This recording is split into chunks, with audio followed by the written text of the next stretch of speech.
We'll be starting up shortly.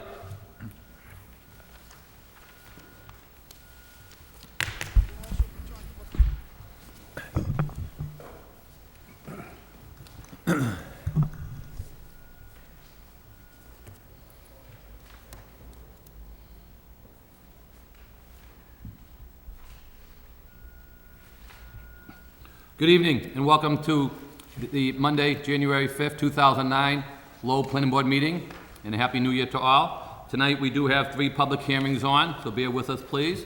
The first matter on the agenda is a public hearing, which is for a site plan, special permit, and definitive subdivision located at 106 Marginal Street. A public hearing will be held to hear all interested persons relative to an application by Brazy Development for the site plan review, special permit, and definitive subdivision approval of a project located on the above address. The proposal includes the construction of 6-story, 092 square foot residential building containing 110 dwelling units, a 185 space parking lot, and landscaping to include on-site stormwater management. An additional 35 parking spaces are provided on the ground floor of the building for a total of 220 parking spaces. Access to the site will be made available by a new 2-way road proposal from Middlesex Street through the parcel of land located at 1291 Middlesex Street. To accommodate the new road, the applicant intends to relocate the existing residential building on site by rotating the length of the building on a north-south axis, providing the 45 right-of-way to access of the property.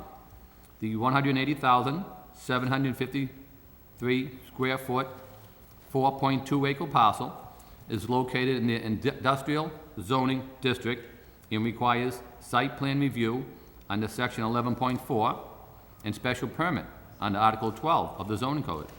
This project requires planning board approval under Lowell subdivision of land regulations due to construction of the new roadway. May we hear the case for the applicant, please? Mr. Chairman, members of the board, James Flood, 81 Bridge Street, Lowell, representing Brazy Development.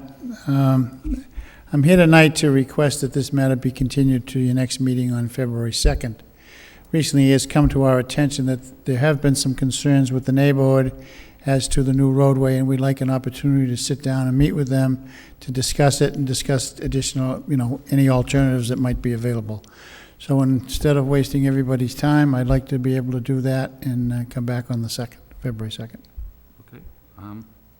Thank you, Mr. Flood. Let me just ask, are there any people here tonight and who are here for this project? Okay.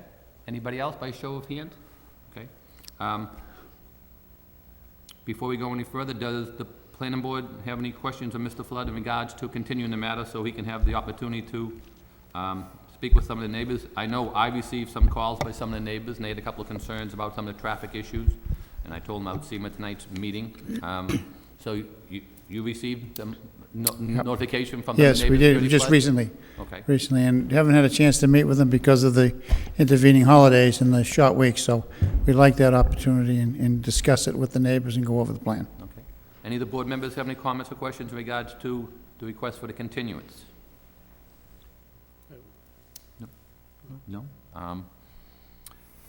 You're requesting it, so we'd put over, if the motion's approved. I know we do have a matter in January, but I think that night we are full that night already, so our next scheduled meeting would be the first Monday in February, which I believe is the 2nd. So, any of the board members want to make a motion that we continue the matter to the first meeting in February, which would be February 2nd, I believe? I make the motion, Mr. Chairman, to continue this matter to February 2nd, 2009 meeting. I'll second the motion. Motion made and second, all in favor? Aye. Okay. So what are you going to do? You're going to contact with the neighborhood? Yeah, sit down and try to work out some of their questions and concerns? We've contacted one person today and who's going to get some dates, so we'll be able to sit down with them. And then, I don't think we've received any comments, Aaron, yet from the city engineer either. No, that's correct. The So- city engineer and I think the police department are the Yeah, so you meeting. probably wouldn't have done anything anyways tonight without the city engineer. So hopefully, we'll be able to address all of the other issues that were brought to our attention and meet with the neighbors and hopefully come up with something that'll make everybody happy. Mr. Chairman, if I may, Mr. Flood, I noticed, and I don't want to get into this too much, but it appears that the pedestrian cross over the railroad track is being abandoned. Is that? This is not a dormitory. This is a residential building.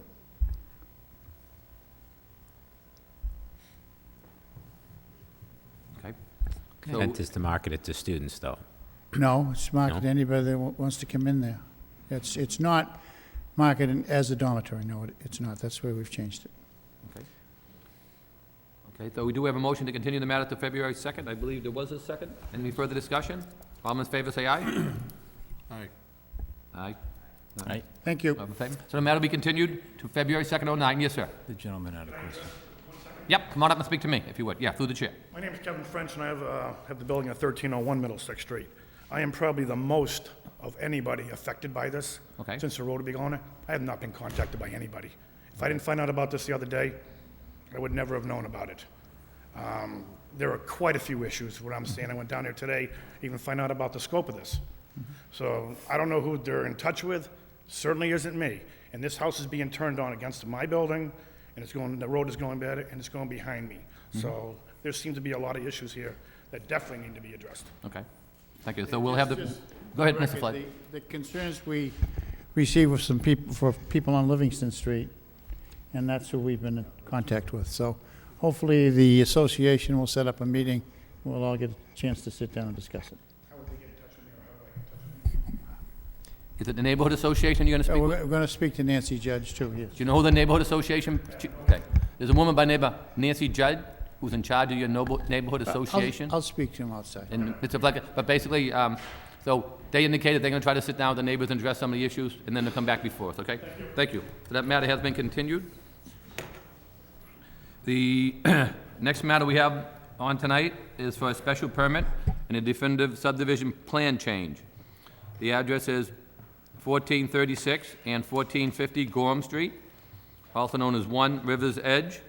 The Lowell Planning Board will hold a public hearing regarding the application of Residents First Development Corporation for approval of amendments to the definitive subdivision approval in the planned residential development special permit for the 34.2 acre project at the address listed above. The proposed amendment includes the removal of building lots identified as Zone 6 on plan, located at the southwest boundary of the site adjacent to the proposed conservation land. This area, which includes a wetland crossing, will be retained as open space recreational space. The removal of the building lots will not reduce the total number of residential units. The proposal accommodates this by providing 53 duplex lots and 74 single-family lots. The original plan provided 45 duplex lots and 90 single-family lots. Recreational open space that was originally spaced throughout the project will be reduced to accommodate the shift of building lots from Zone 6. May we hear the case for the applicant, please? Mr. Chairman, members of the planning board, my name is Dennis Connors. I'm representing the Residents First Development Corporation in regard to this request for the amendment of the special permit and the definitive subdivision plan. I also have with me tonight Andre Betty of Stantec Engineering, who's the design engineer for this project. He is a big poster board of the plan that you've all received. If it would help, I'm going to have him set it up so we can talk to it. Aaron's write-up is states the request clearly. We have, I've made a preliminary presentation of this plan to this board approximately 2 or 3 months ago. I took the board's comments and concerns, the comments and concerns of the city engineer and of DPD staff in having this final plan prepared. All of the zoning requirements that were in effect as of the date of the original approval are met in this new plan. The parking requirements are met, We have presented the revision to the Conservation Commission and received a revised order of conditions from them. I can answer any question that the board has relative to this, or I can respond to the comments that I received from DPD staff and the other officers. How about if you go through the comment list, if you don't mind? Okay. And that way it'll That's- probably save us from asking those questions Yep, directly. Okay. That's what I thought. Okay, thank you, sir. Okay. Aaron, as the Secretary of the Planning Board, had some specific comments regarding provisions 3 and 4 of the original covenant. They were in regard to the disposition of open space and the maintenance of open space and the design of the Veterans Monument. I'll take them one at a time. Now, though I represent the Residents First Development Corporation in this, I'm arguing on someone else's covenants. So I'm going to give you my best opinion. I wasn't there when they originally were conceived. I think the provisions of 3 and 4 of the covenant were supposed to come into effect before more than 70 lots were released. Okay. But by my count, I went back into the count today, and I'm going to address them anyways because they have to be addressed. But I don't think we've reached that threshold yet. My count shows that we've had 52 lots been released to date. But in the original agreement, there was an agreement reached that the RFDC would, before they requested any more lots be released, come up with a final plan for the disposition and the maintenance of the open space. I'm not sure what the city and the representatives of the RFDC at that time had in mind who was going to take over the space. The RFDC, not surprisingly to me, has been unable to find any independent group that would do that. The solution I would recommend is that the RFDC as a nonprofit corporation would commit to maintain the open space for the duration of the subdivision. I know no other solution. There was some talk, and this has been conveyed to me in the original discussions, that somehow or another the city would take this over. But in discussions with current city management, I don't find that they are very open to that. The question would arise, and it'd be a justifiable question for this board to ask me, what would happen if the RFDC went out of business? The only solution I could come up with there was I could probably have another public entity guarantee that if the RFDC for some reason went out of business, they would take it over, and that would be the Lowell Housing Authority. So that's my best solution of that problem. As far as the design of the Veterans Monument was to kick in at that same threshold, we moved the original location to a midpoint in the island in this revised design. We have submitted a schematic design as part of this plan, and so I would submit that when when I receive specific comments on that from the DPD staff and any other input from the Veterans Affairs Department, as long as the design changes they recommend are financially feasible, the RFDC will implement those changes before the next phase of infrastructure construction is started.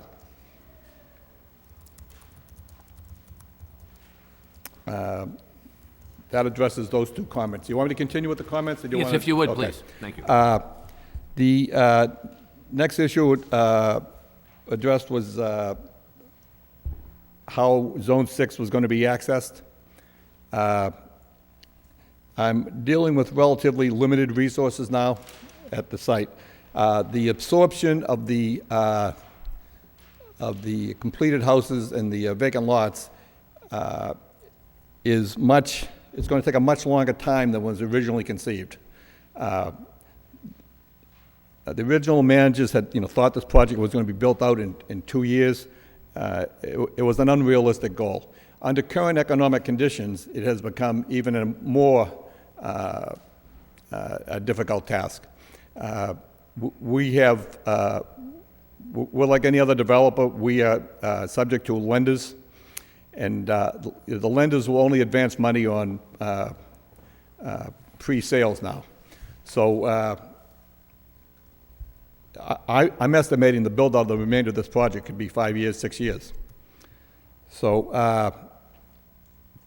to utilize RFDC money now to do a schematic design of Zone 6 is not what I would personally recommend to the RFDC board. But I would like to defer that design until we get to Zone 5, which could be 3 or 4 years from now. If it is the will of this board, though, we will submit a schematic design, not complete construction documents, but what we plan for Zone 6. Simply put, we are looking at a pedestrian-type bridge, similar to the bridges you see on golf courses up on piers. It's going to minimize the impact to the wetland areas, and a very minimal walking path, keeping things in the natural state out there, and maybe a few benches. Not an elaborate, active recreation space. I don't think the space dictates that kind of treatment. The next issue was the termination of Nelson Avenue. Nelson Avenue, as conceived now, will no longer be, the end of Nelson Avenue from River's Edge to Zone 6 will no longer be part of the roadways that are turned over to the city. That will be kept in the RFDC title as the other common areas are for access to Zone 6 and that passive recreation area. The RFDC and its engineers and the abutters, Mr. and Mrs. Gary, and along with the city engineer, met at the site, and the design that we came up with as part of this plan was what was agreeable to the city engineers and the Garys. Mr. Gary is here, so I'm sure he'll have his own comments on that. But we tried to design what the city engineer dictated and what was agreeable to the Garys. That was our intent. Excuse me, can you point out Nelson Ave there on the, somebody point out that spot?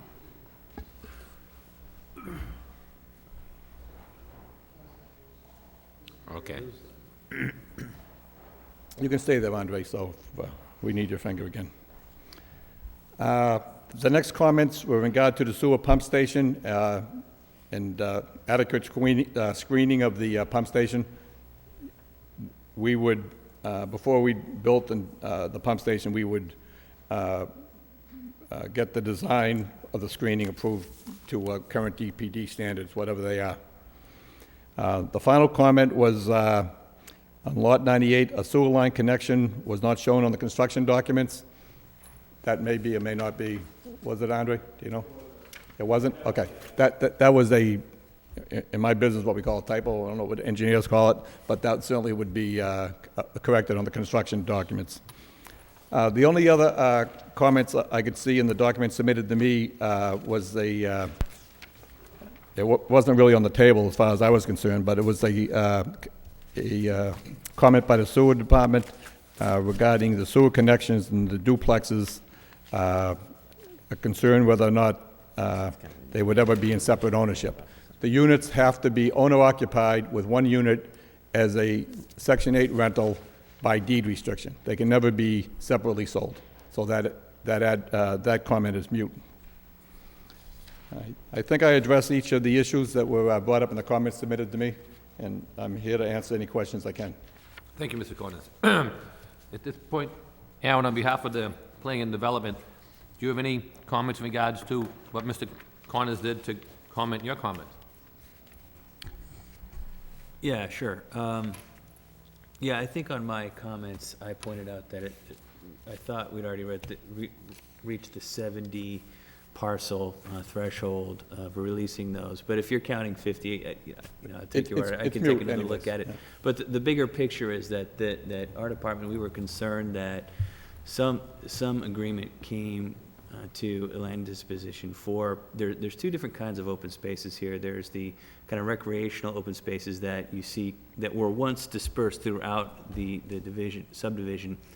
And then there's the open space on the east end that is going to be kind of open space. It's going to be preservation space.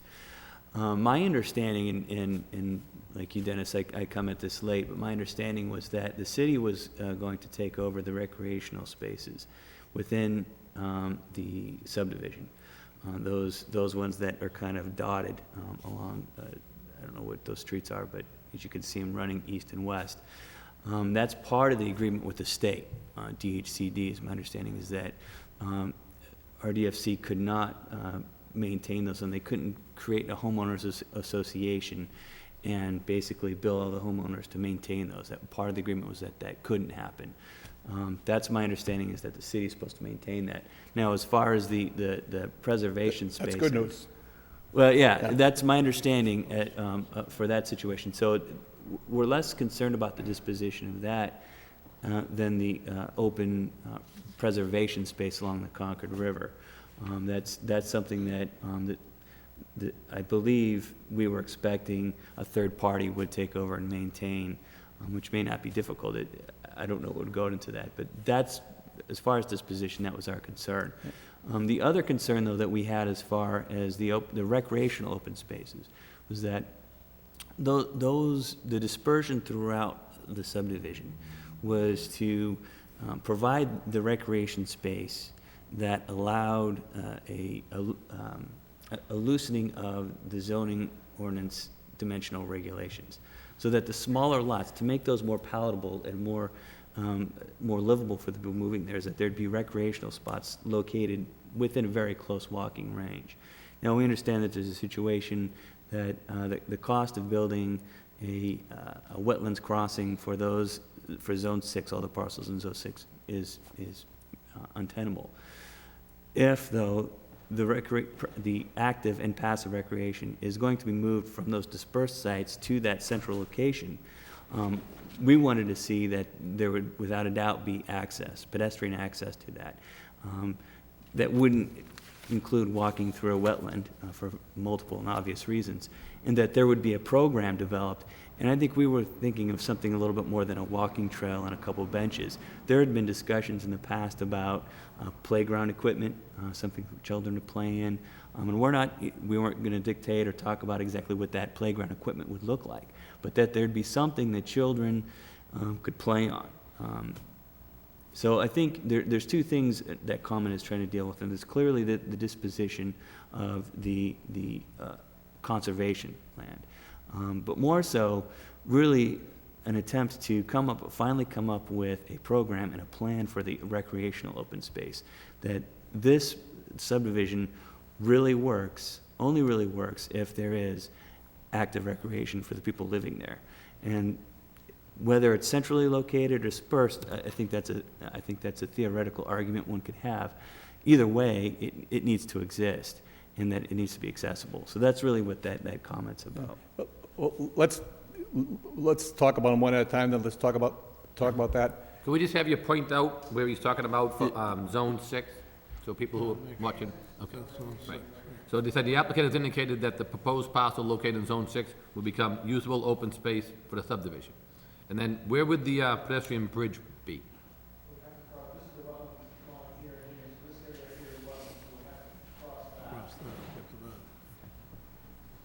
If anybody would like to come and fill up in here, where these seats are here, where the council usually sits, feel free to look at the plans, okay? So if anybody wants to fill in over here on this side of the rail, feel free. Could you just go over that again for people who didn't have a chance to see that? Yes, this is the whole 6 area right here, it's green shaded area. This is the wetland area here, so the pedestrian can cross the wetlands along this. There's two become else now and then Okay, so just to back up a little bit, where the green space is now, Nelson Avenue's gonna come down, that's gonna be the proposed dead end, as you showed us earlier. basically end right here. Okay, This portion was going to be Nelson Avenue, will now be owned by the RDC and maintains access to the pedestrian area. Recreation area in Zone 6. so as you come down there, you're talking about a pedestrian bridge, can you just indicate that, please? Somewhere in this general, Which would be over those wetlands there? over those wetlands. Okay, and that's what you've already gone before conservation got approval on? Conservation to eliminate retaining walls that were here in the large fill area. Okay. In that area. And so then you'd come in, and that whole green space down the bottom, Yeah,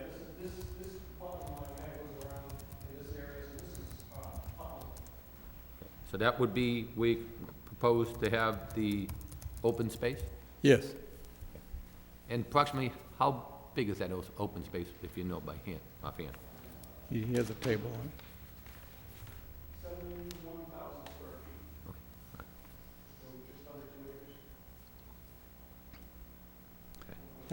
it. In the Yeah, go ahead, original Mr. Klein. design, I mean, there was a concern for playground type of recreation open space.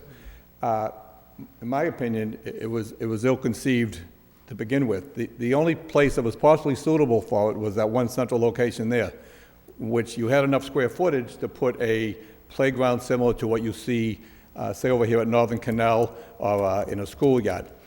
To me, to put it in one, it's a relatively small area. What's that area, Andre, about? Yeah, it's about 11,000 square feet tops. Yeah. So it would be one playground for 180 units. To me, it's overly burdensome to that one little Murray Lane neighborhood. It isn't like we had a lot of areas that we could disperse the playgrounds. It's not a perfect solution, but you know, the general neighborhood up in that area off Gorham Street is a small lot neighborhood, and we were trying to replicate a neighborhood situation. It would be nice if we had a suburban subdivision where we could have interspersed athletic field and so forth, but it just was constrained by that. There was really, the other small recreation space there is, no, down, or that, yeah, that's almost like extra space, but down here, Andre, down in Zone 5, no, right there, that little, yeah. That green area? That little green area. That's not large enough for a playground. It's, you know, it's another bench-type area. Yeah, yeah. And, you know, of course, you know, the ROTC will do what, you know, this board demands, but my professional opinion is that a playground in an isolated area like that is not an amenity to the neighborhood. I would have serious safety concerns, and I think it benefits the subdivision as a neighborhood more to have a place that's free and left in its most natural state possible. So if you left the open space down on Lot 6, would that other area that you spoke of still exist? Keep going. The green to your right, right there. Yeah. Okay? And how about the one back closer to you, right, the one to the right of that? Nope, right. Yeah, Yeah, next lot over. yeah, the next one over there, that green Right there. space, yeah. Okay, Yeah, and then another one green coming in, was that what the monument was gonna be, if I remember? yeah, yeah. That green space, point to it again, Andre, please. No, the next one down. That there, there is some talk of making a, that's not a large area either, Right. but making a small park-like setting as a dedicated to Peter Rogers, who had, was the original managers up there, who passed on. So, Now, what's the lot to the left of that that's a different shade? Right there. This is proposed lot 90. In order to replicate some of the lots that we're losing there and get the units back, we convert part of this green space into a parcel, as well as convert that into parcels as well. I mean, there's pluses and minuses in any change you make, and one byproduct of this change that we haven't mentioned is that we were able to delete the, what did you call the retaining walls, Andre? There were several port-in-place cement concrete retaining walls that were proposed as part of this. Two were along here, one was along here, one here, and another smaller one right here. Yeah. And how, They would be only maintained by the city wall. yeah. And they were never very well received by the city, and they not, in the context of a residential type of wall, and beyond, besides being expensive, they would have been hard to maintain. So because we lost that wetland impact there, we're able to delete these retaining walls. So that's a plus. Losing that playground is a minus.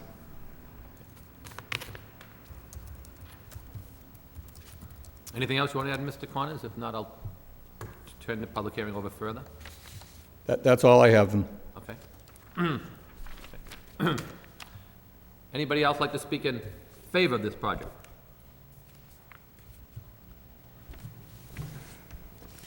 Mr. Just give your name and address for the record if you would, please, sir. Mr. Chairman, members of the planning board, ladies and gentlemen, my name is Mark Oman, excuse me, 58 Oakland Street, Lowell, Mass. And I wish to be recorded in favor of this. I share the concerns of the DPD regarding the, the open space part of it, because the Concord River Walkway is going to be very, very important for the city. However, having seen this, I'm in agreement as long as the city engineer's offices and the planning office is also in agreement as to particularly the issues of the open space, which I also am a firm believer that we should try to do as much open space in that area. I'm well aware of the history of this project going back to when it was originally Shaughnessy Terrace, and I urge the planning board to give the approval. Thank you very much. Thank you, sir. Anyone else like to speak in favor?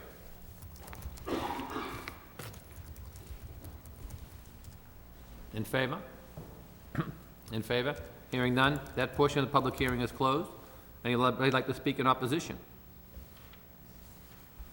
Yep, just come to the microphone, give us your name and address for the record if you would, sir. Hi. Excuse me, Chairman? could you just sign into, there's a sign-in sheet, I'm sorry to Oh, okay. interrupt there, but just so I can have the correct name and address for the record. Okay. Thank you.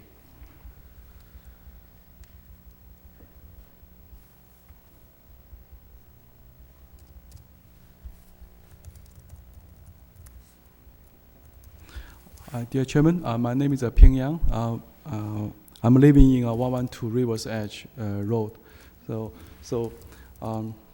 I'm concerning the central recreation area. So there used to be when we get there, we were told that this is the open space for recreation. So now I heard that they are trying to build a two house or three house. But I'm not sure exactly how many of the house. But in this area, I think there each family average there's two kids. There are two kids. If we have some of a recreation area, they can play around over there. But right now they probably play on the street or on the driveway. So I'm concerned that we should keep this space as a recreation area. Thank you, sir. Okay, thank you. Anybody else like to speak in opposition, please? Hey, my name is Bruce Gary. I live at 93 Nelson Avenue. And that's the parcel right at the end of Nelson Avenue that they said isn't going to exist anymore.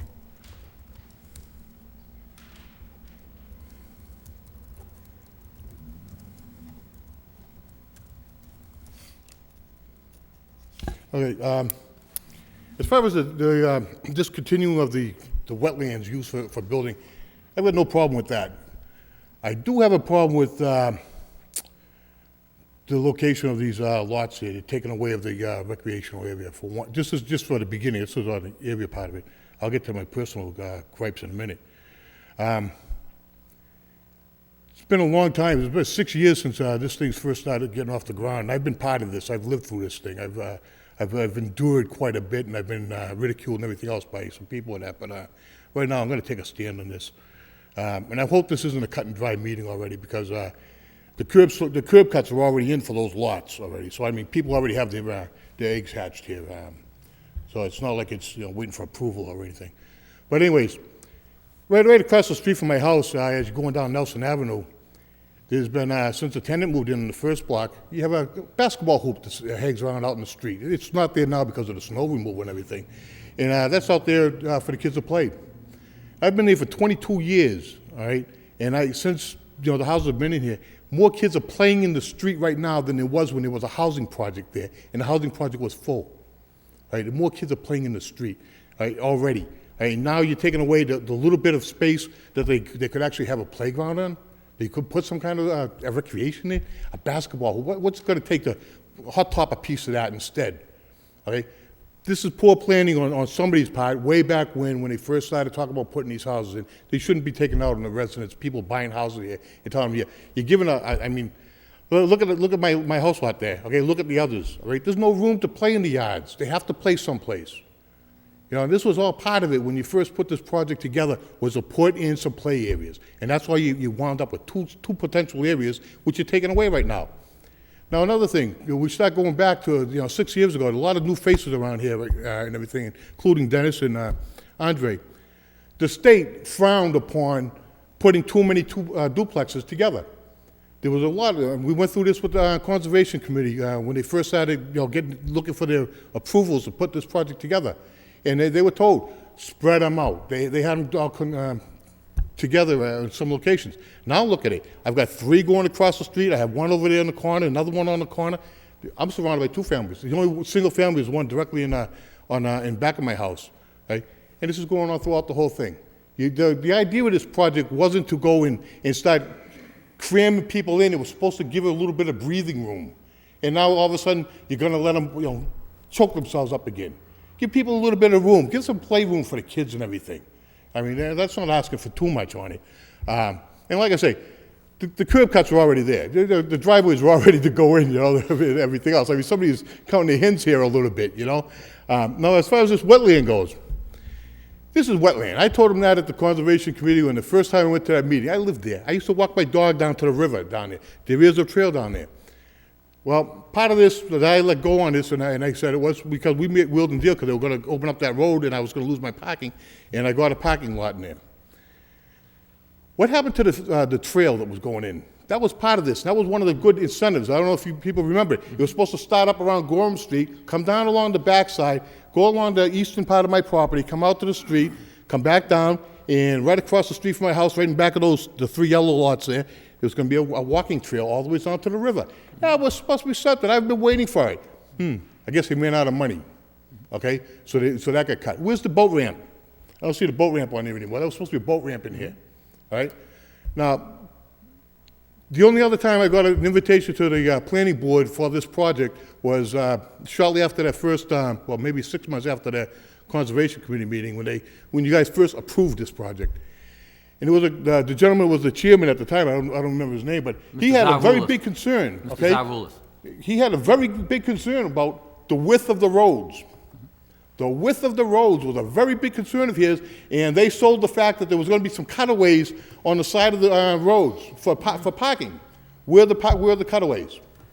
Drive down there tonight on your way home, folks. All right, because the wind's blown over this. I don't know what section is that, Andre, up there on. Just on the left as you're coming down. Right about where his hand is, the wind's blowing right across there, and you're down to 1 lane of road, okay? And with the cars parking out in the street, it's a zigzag. It's an obstacle course right now, all right? So, we've already made all kinds of concessions for the RFDC, all right? You wouldn't make these concessions. I watch these meetings on TV, and you guys are pretty tough on some builders. No builder's going to get away with some of these things that they wanted. The changes that were made, and without consulting with anybody on it, all right? Mine, I had some gripes, Dennis will be right there to tell you. I had some dealings with them as far as my property went, because they raised Shaughnessy Terrace up, which is River's Edge, by 4 feet without consulting with the abutter. And then somebody, I won't say it was Dennis, but somebody went to the city engineer and told them that I was on board with them taping up, filling in my property for it.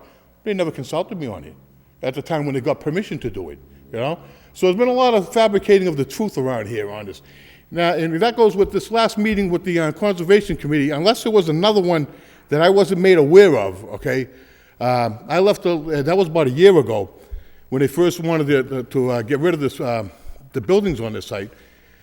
They didn't come up with any kind of conclusion. So when Mr. Corner said that they gave him permission for this and that and the other thing to come along, that came back on some kind of meeting that nobody else knew about, because I wasn't made abreast of this meeting, because I would have been there like I'm here tonight. The thing that was resolved about that, as far as the end of Nelson Avenue, my part of it was the RFDC was supposed to meet with me and come up with some kind of an acceptable solution for all parties, so that we could, you're going to end the road and come up with it.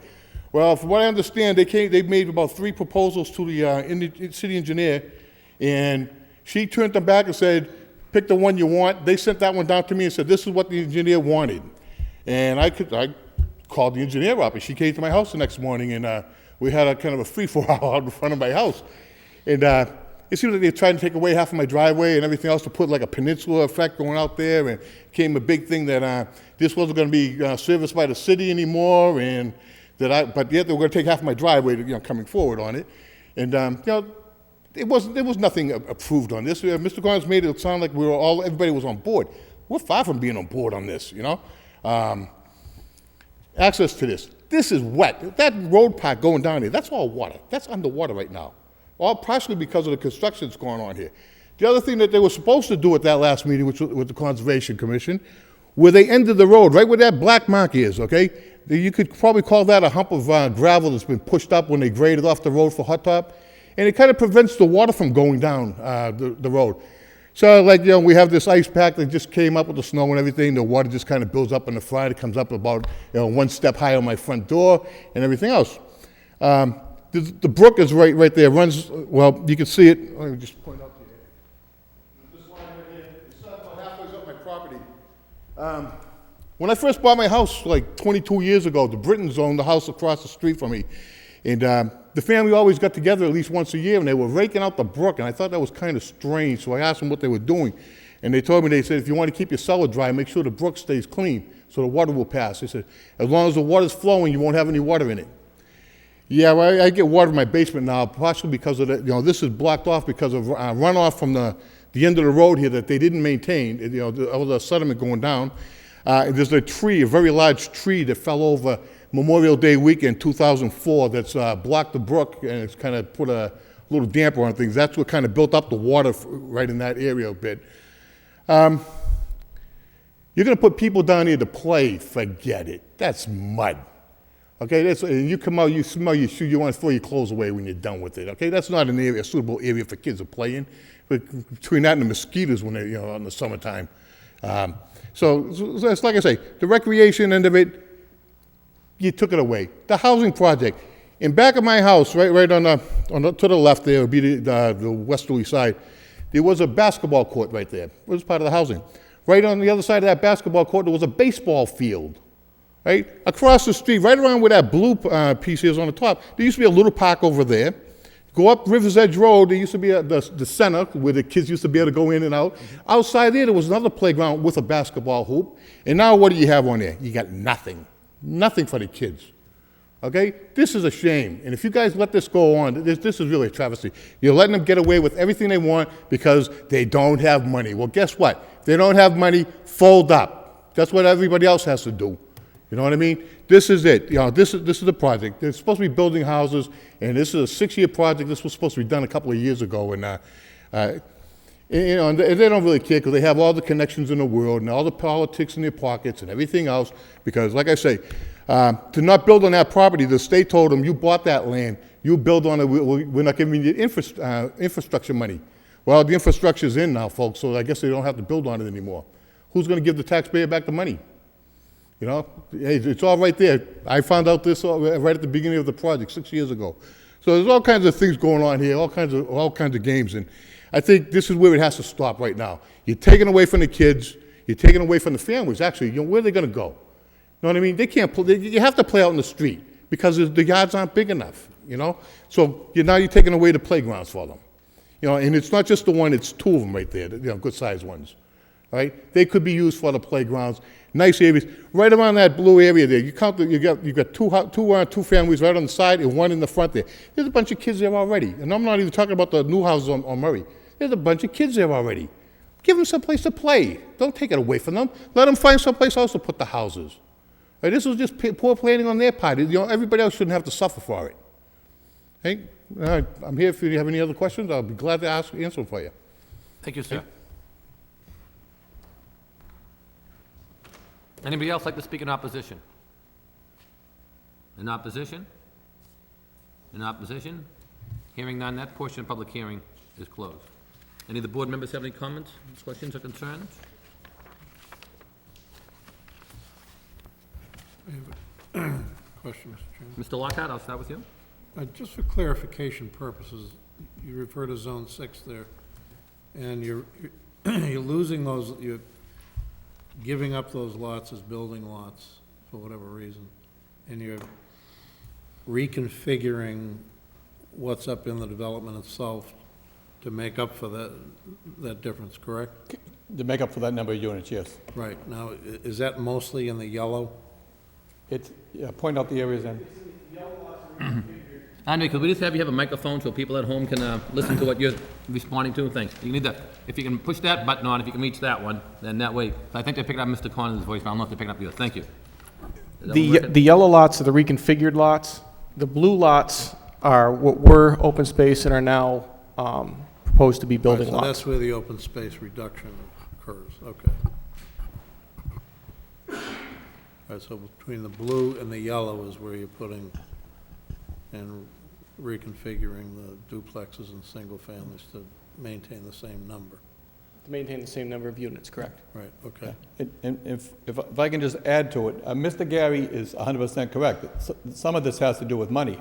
The development costs per lot for Zone 6 were almost $250,000 per lot. That's before you built a house on it. That's to get the infrastructure over there. And no one was too happy about putting a roadway and the related sewer and water pipes through that wetland anyways. I mean, so it's kind of what I said before. There's pluses and there's minuses. You reduce the open space. How much, do you have numbers attached to that as to the square footages that you've reduced that open space? The open space actually has not been reduced by converting this. I'm just, don't talk about Zone 6 because I believe that's mostly, just passive area. It's not you couldn't turn that into an active recreation area because of the wetlands and all. Is that, am I What correct? Mr. Lockhart is asking is the two blue coated newly created lots, what's the total area on those two lots? Yeah, what are you reducing that Yeah, open space up there by? that's what he'll get.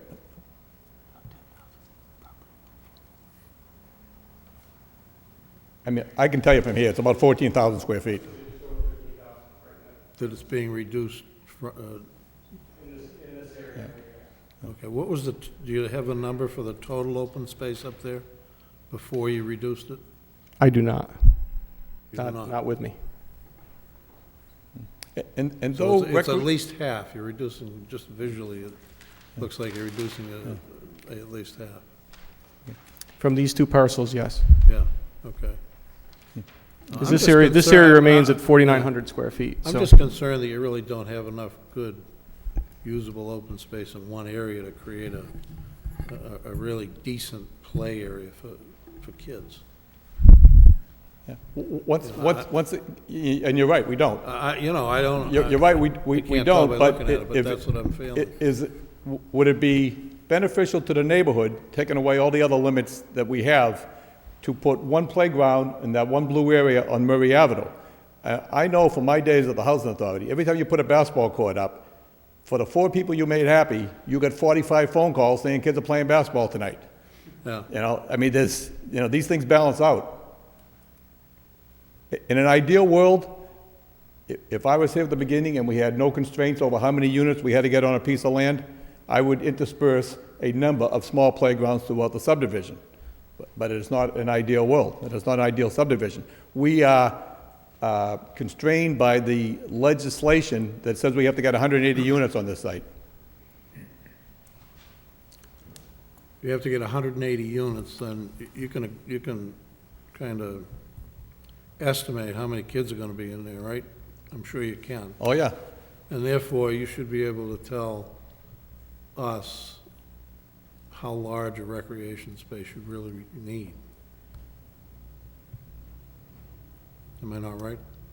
Oh, did it You come know out? what I'm saying? If you can tell how many kids are going to be in that development, I could estimate what would be ideal, potentially, but you should be able to come up with a size of open space that it's needed for recreation. and not keep the 180 units. Well, you're required to do the 180 units. But I have dimensional zoning dimensional requirements. I can't make the lot smaller. I can't create No, I- create land.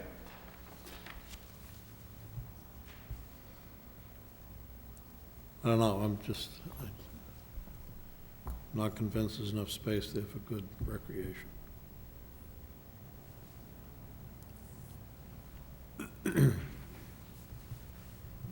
Anything further, Mr. Lockhart? No, not right now. May I just follow up with a question just on Dick's comments? The 180 units, you're married to that no matter what. You cannot say this would work better with 179 units or whatever. It would require legislative changes. And, I mean, there's other things that I personally would want to change, and they've met with resistance. So you gotta have that space, man. And in order to do that, I understand, I mean, the units that you're contemplating putting in the yellow area, that's not taking away recreation area. How many units are being built in the open space areas that are being taken away in the new plan? 5. Total of Two 5? two duplexes and a single. Because that, I think, is the major issue, you know, we'd like to maintain some recreation area. And it doesn't look like your Zone 6 area is going to be very workable as far as recreation goes. I don't really have a particular problem with the other units, but those 5 where you're taking away the recreation units are problematic, I think, so. But that's all the comments I have for the time I'm being. not so sure if, in the real world, we were able to put a playground here, I wouldn't make everybody around here mad. Well, I understand what you're saying, but that was the original approved plan. Yeah. People that bought their houses there bought that knowing that that was the approved plan and with the expectation that probably there's going to be a playground there. And other people bought units thinking that ultimately there'd be a playground there. So I'm just thinking in terms of, if we're now changing that and trying to put some recreation area down in Zone 6, which may or may not work out ultimately, that to me is problematic. I understand your hands are tied as far as the units are concerned. I mean, you're obviously reducing the number of buildings by 8 by changing the configuration of single families to a multiple family, so it's, you know, maybe the best you can do with it, but I agree with Mr. Lockhart that that is an issue without having some recreation in the area, not only because it's nice to have, but it's, I think, what people expected possibly when they bought the first units in there. Those are valid concerns, you know, and I share them, you know, to some extent too. It's as I'm working within certain parameters. But I'd just like to address one thing. We did go ahead and make the appropriate connections when we had the streets open to create those lots. But it's not a done deal. And I understand it's not a done deal. It was spend $500 now, or if they are approved, spend $5,000. So I made that decision. But it wasn't, as it was stated, that somebody was in somebody's pocket or anything like that. And I took I take personal offense to that. No, and to follow up on that point, I think the abutter made some points talking about the original plans that came before us. There was some talk about a boat ramp. That was years ago that they talked about that. That was dropped, I think, right from the get-go. They talked about some cutaways. I think the city wasn't interested in the cutaways because it makes it an issue with plowing. Talking about the width of the roadway.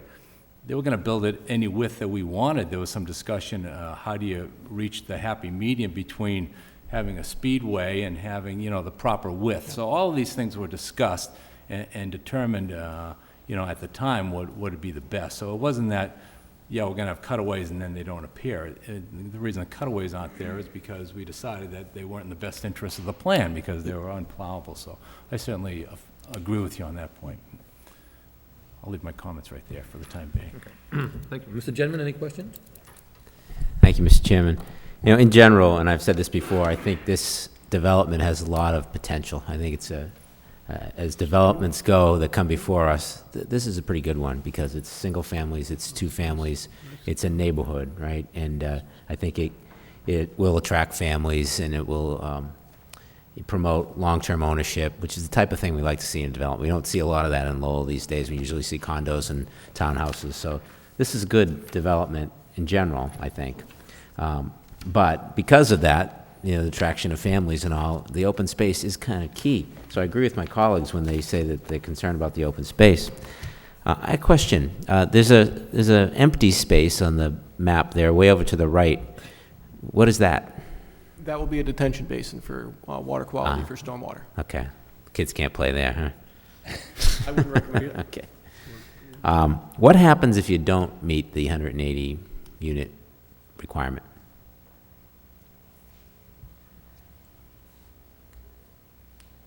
That's going to take somebody smarter than me to answer that question.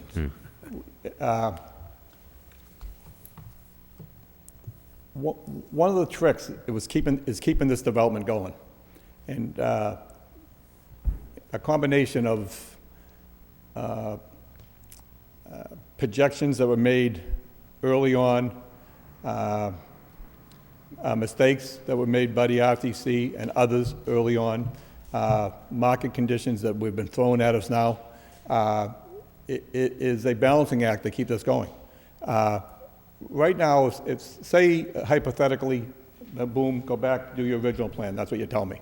All right, Zone 6 will never be built in my lifetime. It's financially not feasible. So, you know, that's how this came about. We were looking for a way to keep the lifeline into this project. Right. I guess there'd always be a possibility to revisit the legislation, but my opinion of that is that it won't happen. Other things that are in that development plan that I think that make it hard to work the project, we have to sell the market rate units to people that don't make too much money. So we're not even dealing with this portion of the market. We're dealing like with a segment of the market. Right.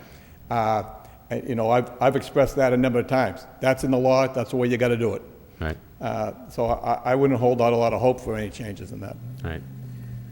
I mean, one thing, I'm just thinking on my feet here.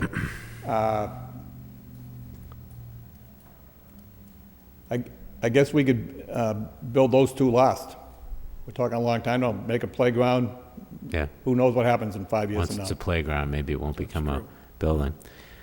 So, Zone 6, so everybody's talking like that, making that a recreational space is not feasible. Is that true? Is it not feasible to make that a recreational space? No, there's some cost involved. There'll be some cost in putting a pedestrian bridge over there. I don't think it's a playground area myself. Right. I mean, I wouldn't want my kids, when they were that age, to be out playing that far away from where, you know, I wasn't that good when my mother couldn't see me, I know that. Right. So.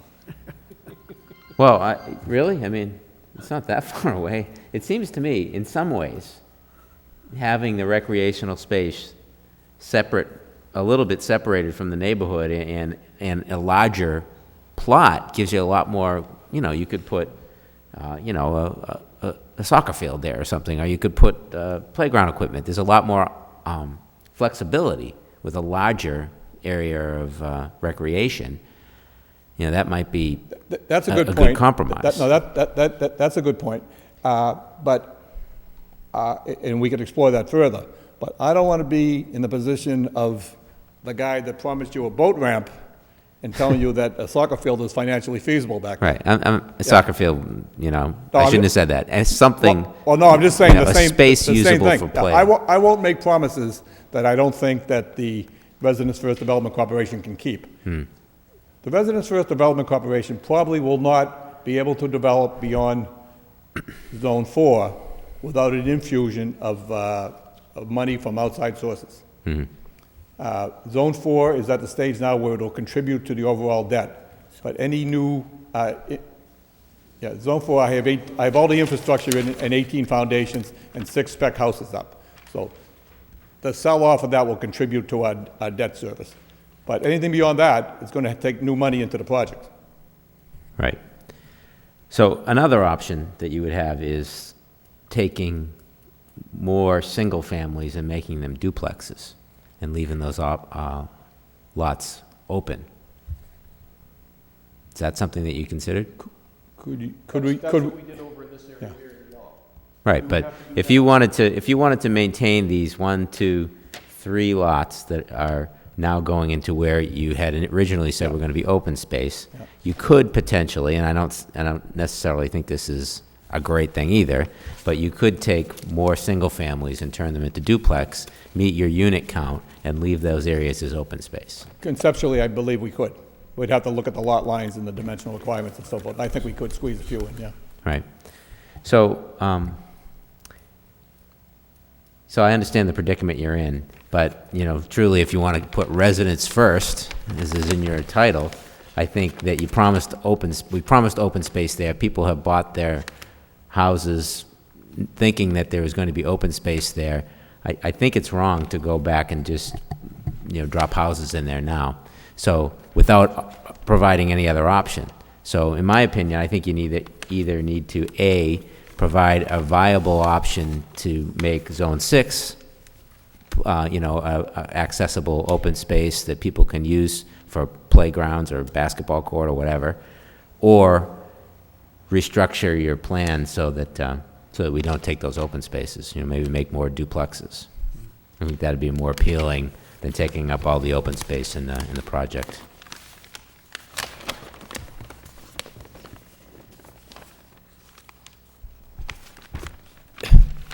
If I'm hearing the board correctly, if I went back, if the LTC went back, took a clearer look at what kind of recreation we could provide in Zone 6, and came back with a conceptual plan without a commitment from me saying that the money is there today to do it, but I hope it'll be there in the future as the other zones will be. Would that address some of the concerns of the board? I think it may. I think, you know, obviously the question here is the open space, you know, how we had it and then losing it. So that could be a concern. For Zone 6 now, is it, how bad is the wetlands that is there now? Yeah. And I mean, what type of grade is that Well, one? there's, as I understand it, if I'm wrong, Andre, correct me, there's an area you have to cross through the wetlands. Right, Okay, that's but- why I'm talking about the bridge, the footbridge, right? Yeah, there is upland area there that's covered in green. Yes, the wetland crossing would occur basically where my fingers are here, right in this area. This area right here, outlined by this purple line, is upland, classified by the Conservation Commission. Is it mostly flat, would you say? Or is it? just the Relatively, grade? there's a few ups and downs, but it's much relatively, I think it's got a very slight gradual grade, but it's as level as it's going to get in New England. It's generally undisturbed virgin land. Correct. So is that something that now exists with trees and stuff? If they cut it all down, or is it just, That's a forested area now, yes. so it's gonna take a while to go in and, Oh, it would have to Level be, part of that you would area to basically make have it to open. clear cut it, level it off, in order to create a large and when you talk about park open like. space, you don't always mean cutting everything wide open so it's all flat and wide open. This area back here is all forested as well, and that would remain forested, as is this area in this general vicinity. So I know, Mr. Connors, you get to the part that you say, you know, as individuals, if young children were gonna go play there, obviously, because of the wetlands, young children could play there, but most likely, they would need adult supervision because of the location of where Lot 6 is. Oh, my family would. No, I mean, well, that's because, I mean, you know, I mean, it's not like where it's located now, because you have people up in Zone 4, can't look out their window, look all the way down to Lot 6 and see where their kids are playing. You know what I'm saying? I mean, you're not gonna have visual, a lot of, I mean, you'll have a few houses that would be visual to look at Lot 6. These but- houses would have to look through a forested area to see Zone 6. So anybody who's gonna go down, if you're gonna let your children go to Lot 6, if you want them to be supervised by a parent, the parent's gonna have to basically go down there with them, correct? I guess it'd be no different than a public park. Right. Yeah. I mean, you wouldn't send a 3-year-old to Highland Park, but Right. a 12-year-old could go play there. Unless you lived on Stevens Street and you can look in your backyard and see them, or if you live down on the other part, yeah. A lot of people do right around the side there, correct. So would being open space, and if it's all forest and trees now, would it be constructed where the kids could go out and play some type, I mean, without putting a soccer field in? I mean, you can go play soccer on any place of open space that's green, or play I mean, for us to football or make- baseball. I mean, I guess if we're going would the you grade direction, it I is what I'm feel, getting I guess at? if we're going the direction I feel we're going in, I'll have to go back and have a conceptual study done by, you know, the partners in Alan and Andre's firm that specialize in recreation areas, and come back with some recommendations to me. Because if it's just all forest land, then really, it's not gonna be recreational used. Well, I mean, no, you'd be better, I mean, you'd have those green spots throughout the development, that would get more use than if the kids are just gonna go out and run and play in the forest per se. Right? There Well, would have if- to be if- some work if- done in that area to make it so pedestrians could access it, whether it be a walking path Around, just sort, or basically around the area with access in and out, or whether it be playing fields or Yeah, just open up the playground kid- I equipment. mean, if you had an open up area where kids could get out and actually play football, you know, pick up a game of football, pick up a game of soccer without making a field out of it, but at least so there's The area movement would out. have to be cleared, and at the very least, cleared, leveled, and loamed and seeded, yes. That's what I'm saying, so to make it actual recreational area instead of just leave with the trees up where you're not gonna have the reason, really use it as recreation unless they're playing hide and seek. Okay. Right, because that's the way it is built up now, correct? Yes. Yeah.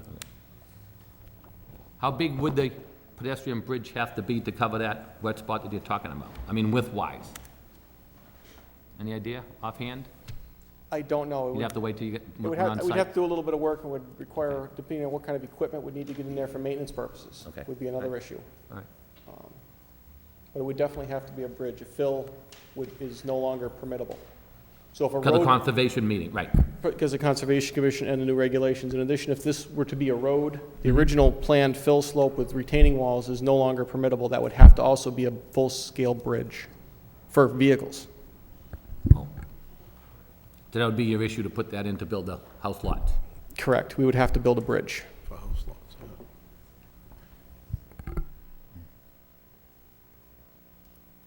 So that was something that wasn't an requirement or an approval when this project first started off 6+ years ago? The requirements have changed. Right, that's what I'm getting at. So when we considered that 6 years ago, then that requirement of the conservation has changed since then? That's correct. And that's mandated by the state through the conservation? Yes. Correct. So that was no fault of yours? Right. And that's what conservation mandated by their public hearing and their board and regulations? Correct. Mr. Chairman, can I ask another Sure, question? absolutely, Mr. I had a question for this gentleman here. You have a house in this development?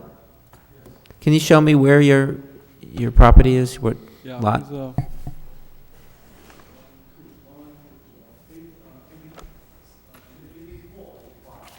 84? Okay, so you were...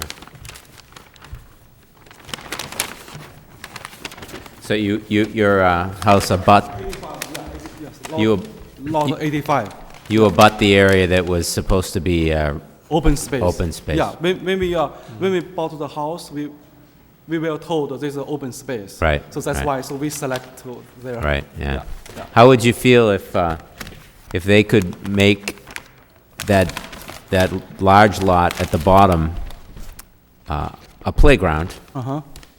the large playground?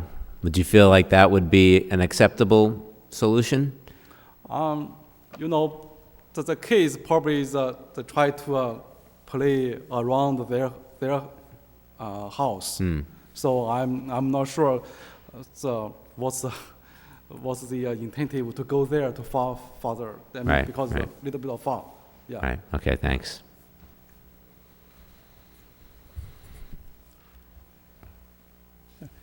Just one point. The neighborhood is working up there. When you go up there, and I'm up there, 3, 4, 5 times a week, even when we don't have construction going on, just the, I believe in managing by being around. It's working and functioning as a neighborhood, and people are happy up there. And it's a significant improvement to what was there. And the social conditions up there are so improved, it's unbelievable.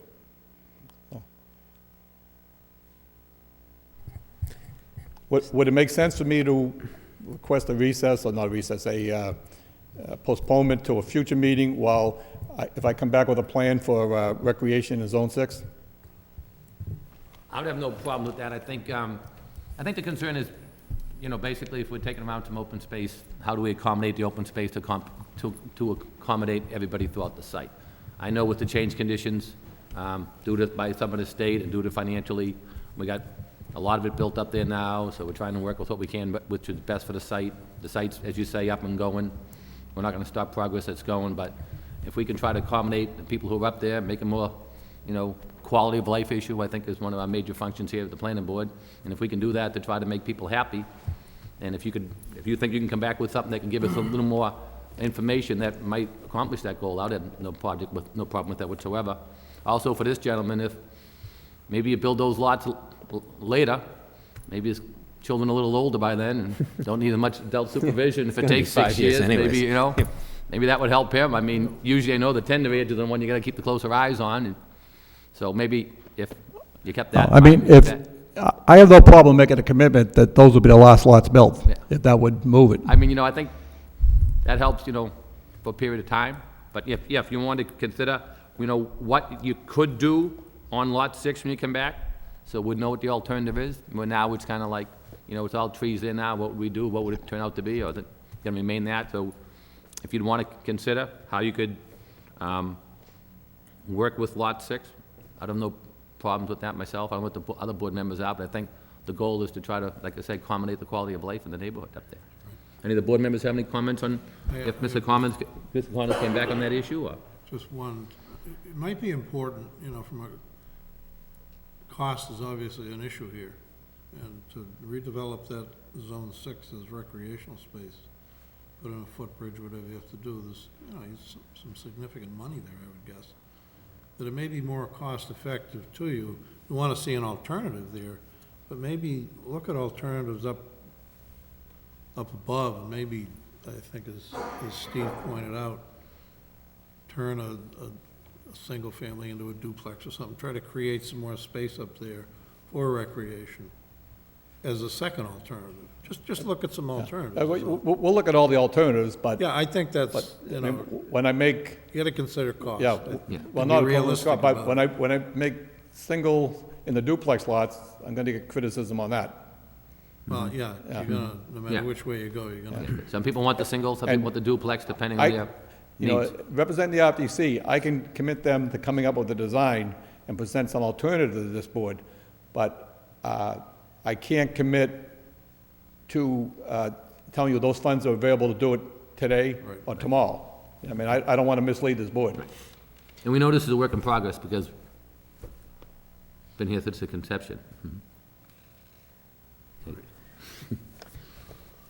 Mr. Chairman, yeah, under this, so I like the idea about looking at Zone 6 to see if we can make that usable. But I agree with Mr. Lockhart. I really think you ought to look at another option, that is finding another way. You need 3 units, to turn that blue spot back into open space, right? So that's 3 single families into 2 families. I mean, it almost seems like that might be realistically, that might be the most feasible way to go, because you don't have any money to do the open space down here anyway. I'm trying to tell you. Right. Well, and I don't want to waste resources on design, because Andre's a nice guy, but he's expensive. But if I can reconfigure lots within the subdivision to, by substituting duplexes for single families, and recapture that blue space, you can't give me 100% commitment, but would that generally satisfy the board? It may, Well, we it may gotta tri- it we may gotta wait to trigger see who issues. comes down to complain about that. Excuse me? It might trigger issues of other people who want the singles instead of the duplexes will show up at the next meeting. I mean, Right, and as long as that is enough space, you gotta determine how much space you need here. You got 180 units, how many kids is that? Ended up with 400 kids in a room like this? Then someone would have to tell me how much space per kid is Well, you needed. can find that out, is all I'm Well, saying. I mean, yeah. that's not going to happen, though. It's not going to You happen. can find that out. but the other thing is, I'm thinking, it's saying if you can pick up any other small places with just some little other green spaces scattered throughout here and there, but I know you're tight on where your locations are. I guess what I'll direct them to do then is to try to reconfigure it to recapture that place, so it'll meet the intent of the original plan. Okay. Okay, beyond that, I don't want to raise anyone's hopes. I can't do it. We totally understand that. And I mean, and then the question is, if it's gonna stay like it is, and you can't pick up any other spots, then the only question is, what type of development are we talking about for the open space on Lot 6? I mean, how's it gonna be as it appears in its final stage? So, I mean, you're gonna say it's open space, but it's wooded area. Or it's gonna be open space, you're talking, you have 2 acres of land there, how much can we open up that 2 acres? What can we do, whether we cut it down, just making it an open field? Or what part of that 2 acres will remain tree area? What part could we, grade and make it a level playing field?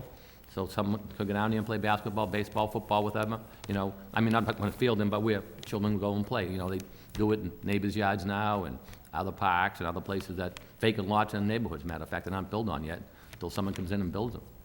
But, you know, something like what, so we'd have a concept of what Lot 6 would be for accessible, open space for children to play at.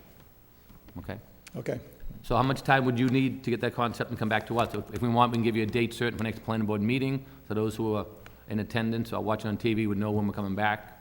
What would the next available meeting be? Would be, the first next available meeting would be February 2nd. We do have one meeting later this month, but that meeting has already reached its capacity. I would, So we could go to February 2nd, or we go later. I would- We usually meet twice a month. I would go later than Okay. that, so we have time to Okay. go back and forth on it. Either that or we can go to the first meeting in March. Yeah, the first meeting in March would be more acceptable to. Do you have, do you have your calendar with you there, Rich? You know what? Oh, no, not here, right here. Maybe let's take a look so we know. It's the first Monday in March that we meet. Do you have that, Joe? March 2nd. March 2nd?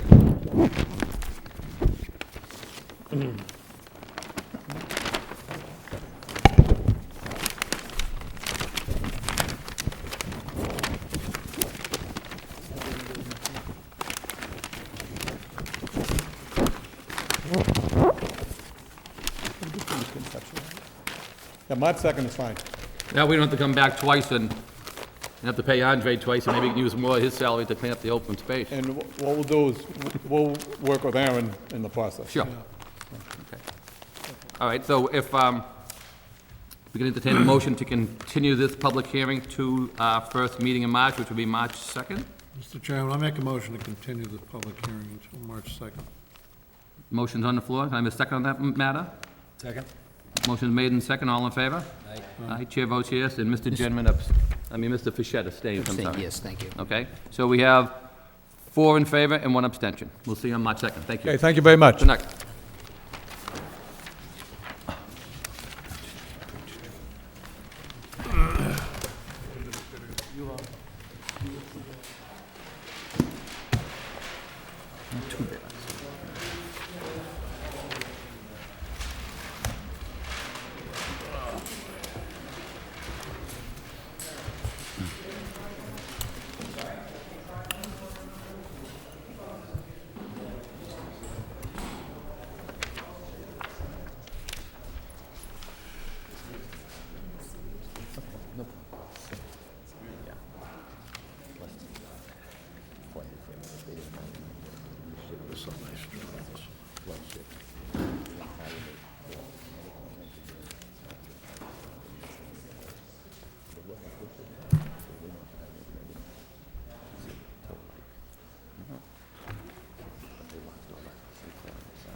What happened?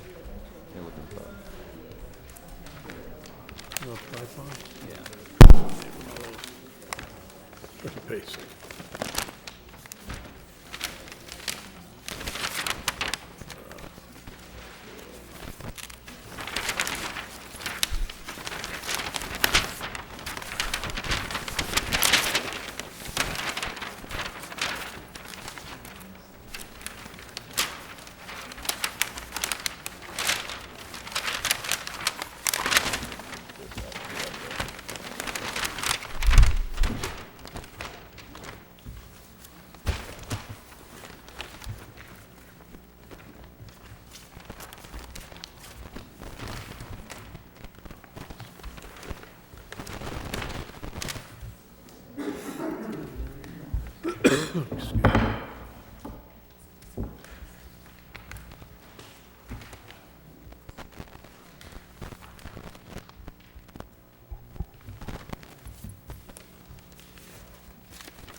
Okay, the next public hearing is a site plan on 1141 Bridge Street. A public hearing will be held to hear all interested persons relative to the application by Ming and Lang Lei Ang for a site plan review of the proposed project located at the above address. The applicant proposes to raise the existing 2.5-story building and construct in its place a 1.5-story commercial building with a total of 6,600 square feet of space. The proposal includes the construction of 22 parking spaces with vehicular and pedestrian access made from Bridge Street.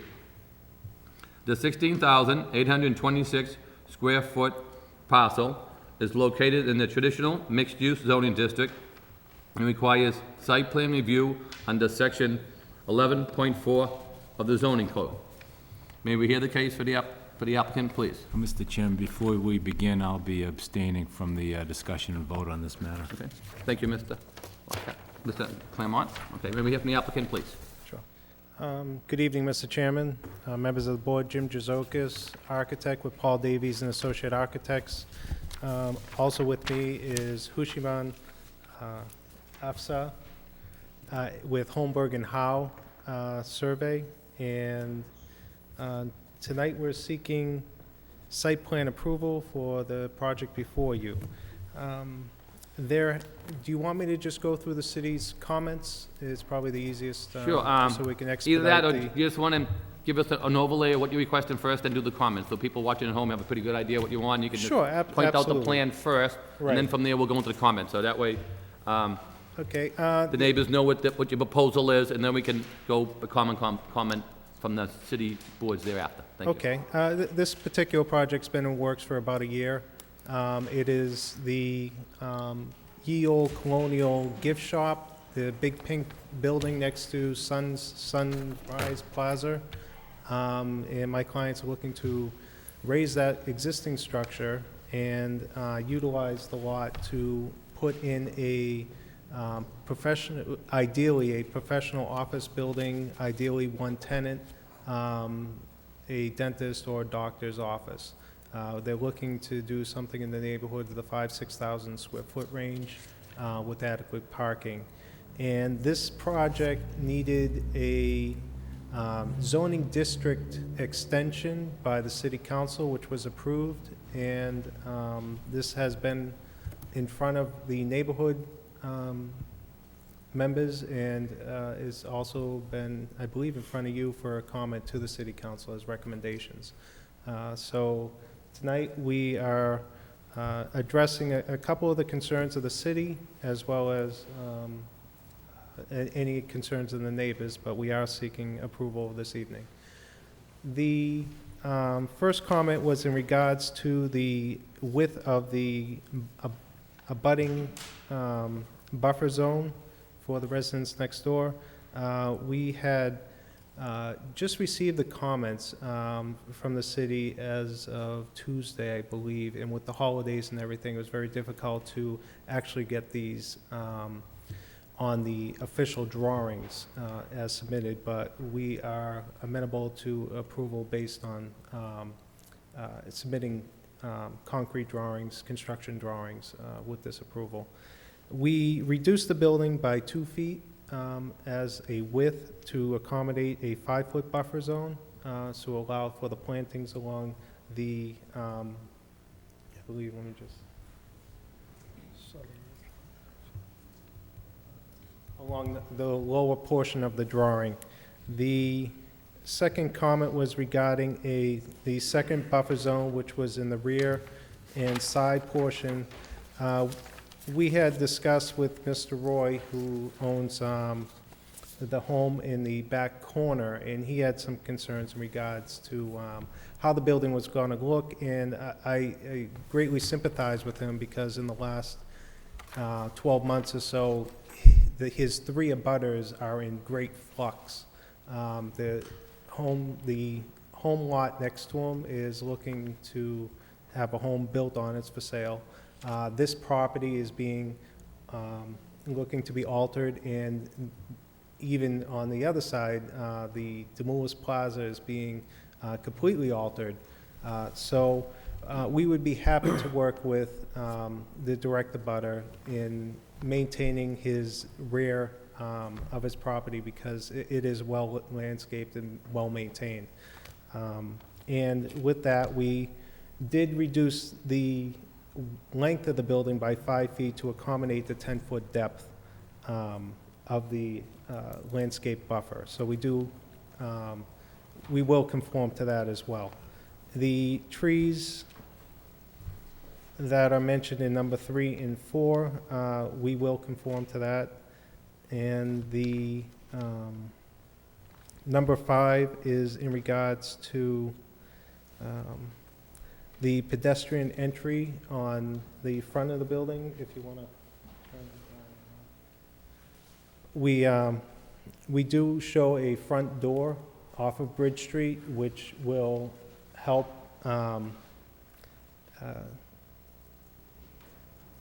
come into conformance with what Demoulas was also presenting as far as a streetscape, pedestrian-friendly walkway element. So there will be I believe there's a sidewalk shown, there's just no inlet shown. It should be about 1 foot in depth. This is very tight to the street. Let's see.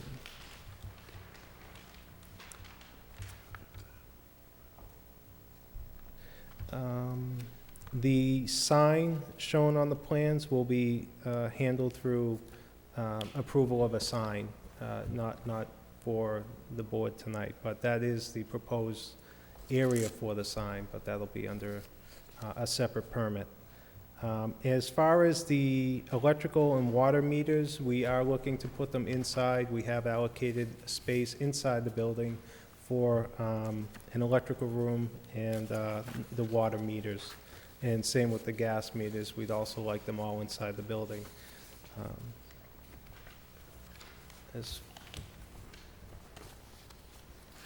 The traffic engineer didn't appear to have any comments. The planning department did have a couple of comments regarding parking. The zoning officer likes to calculate, or I believe the zoning ordinances dictate how to calculate number of parking spaces. As I stated, the tenant, the owner is looking for 1 tenant, but we had designed the building to be sliced up into 5 units, and with the flexibility of use, if it is 1 tenant and there are, it is of a professional office use, medical use, we are looking for a 1 to 300 ratio, so we would meet the parking requirements there. We are not looking for any kind of takeout, fast food, or anything like that. We are looking to keep this, like I said, as a 1 tenant, maybe 2 tenant, up to 5 tenants if that happens. But each tenant will have to pull its own permit, and as the permits are pulled, the parking requirements are going to have to be met. If there is a calculation that is off, then the final tenant would have to seek a special permit to go in. There is a request in regards to the handicap parking space.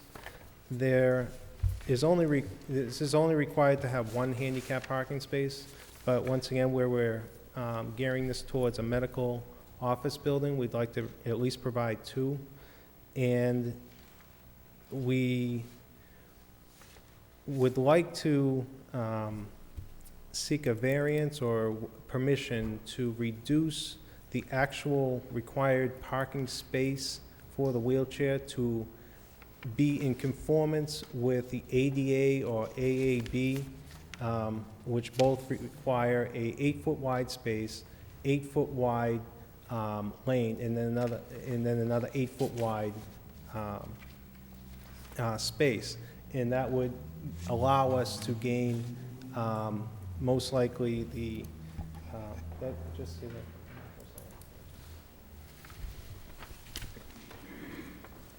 Explain this a little more clearly.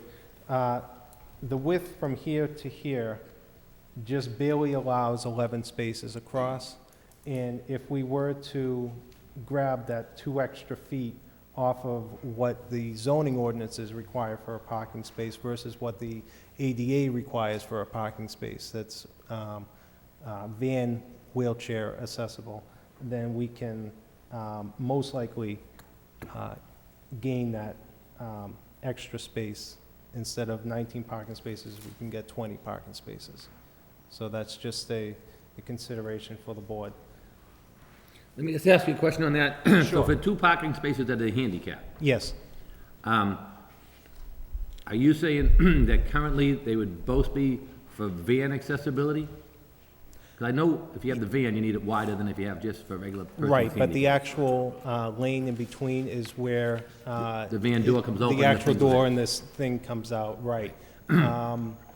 So are you saying that you, It would conform to the Justice Department's requirements that are dictated by ADA, so that would be for employees. And it would also meet the same dimensional requirements that are stated in the state building code, which is the AAB, the Architectural Access Board's requirements of 8 feet and an 8-foot lane as well. So that both spaces would be in conformance. Actually, it would be, that would be in conformance. so you, so you But- are putting in big enough for both those vans to park there, or? Yes, Okay. yes.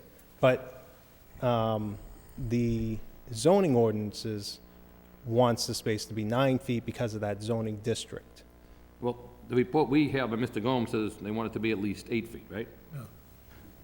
Oh, no, that's maybe- the access lane. Yeah, maybe, Yeah. I think maybe I can help clarify a Okay. little bit. So what Jeff Gomes, who's the traffic engineer, is asking for is that the hatching be 8 foot wide to be van accessible. Right. In the original plan, it was 6 feet. Yes, And if I understand, Jim, what you're proposing is that the 2 flanking parking spaces would be 8 feet wide with an 8 feet wide hatching in between, which Right. is, Oh, yeah. which conforms to the ADA requirements, but does not conform to the zoning code requirement of a 9-foot wide parking stall. exactly, right. Right. So,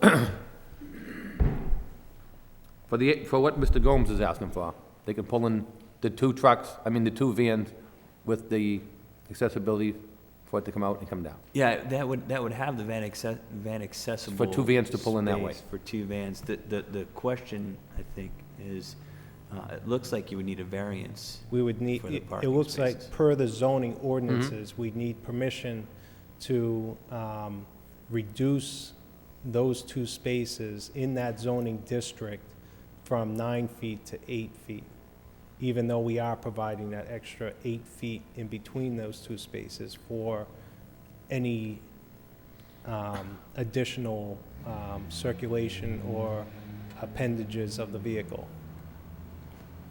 Do you need both the handicap to have the van accessibility for that? Or could they have the van in one and have a regular handicap for people who are non-van accessible in the other one? Well, that would, I don't believe that would change the hatching, the Okay. 8-foot hatching. For it to have the one single van accessible space. Because you don't always the get van hatching accessible would for regular handicap as well. You have a Basically- combination of both. You know, by putting it in between the 2, they've created now 2 van accessible parking spaces by sneaking it in there. But they don't have the space to have 2 full 9-foot parking stalls beside that. So the question is, if I understand it correctly, is that you Right. now have 2 van accessible parking spaces, which is what Jeff Gomes was looking for. Right. But now that there's a new kind of barrier, I guess, or challenge is Right. that it's now, doesn't conform to the zoning code, which would require a variance. Okay. Yeah. So that's the concern on the handicap, okay. Yeah, it's not a deal breaker. It's 300 square feet of the building, so it's really not a critical aspect. If we lose 1 parking space, it would be 300 square feet of the building. But my clients would like to maintain as many parking spaces as they possibly can, because they'd like this to be very user-friendly. low count, but high user-friendly.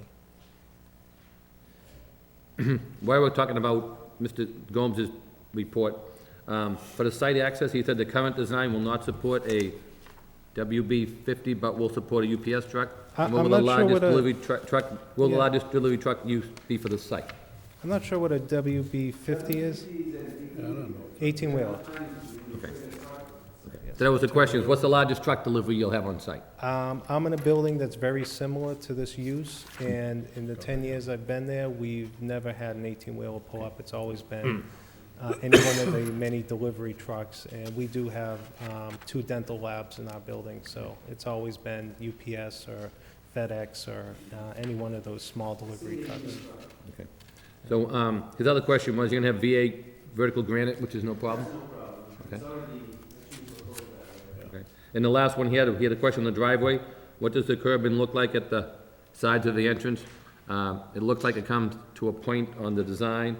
A curb returns being used. If you just speak to the microphone, sir, so we could pick up your voice. Thank you. Okay, Hushman Afshar from Homburg and Howe in Chelmsford. Regarding curb cut, we had a meeting with the city engineer already. Right now, what we are proposing in terms of curb cut, there are no curb returns. We are matching exactly the existing curb cut. As you know, the sidewalk in that area is brand new. It's just a few years old. It was redone a few years ago.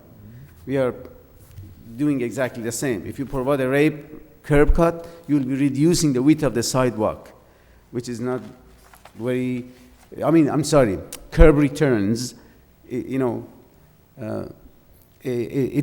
affect the width, the useful width of the sidewalk, existing sidewalk. So we are basically matching the existing curb cut without any curb returns.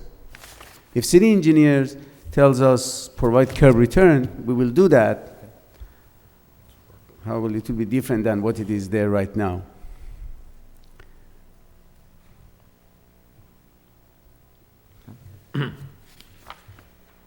Any further comments?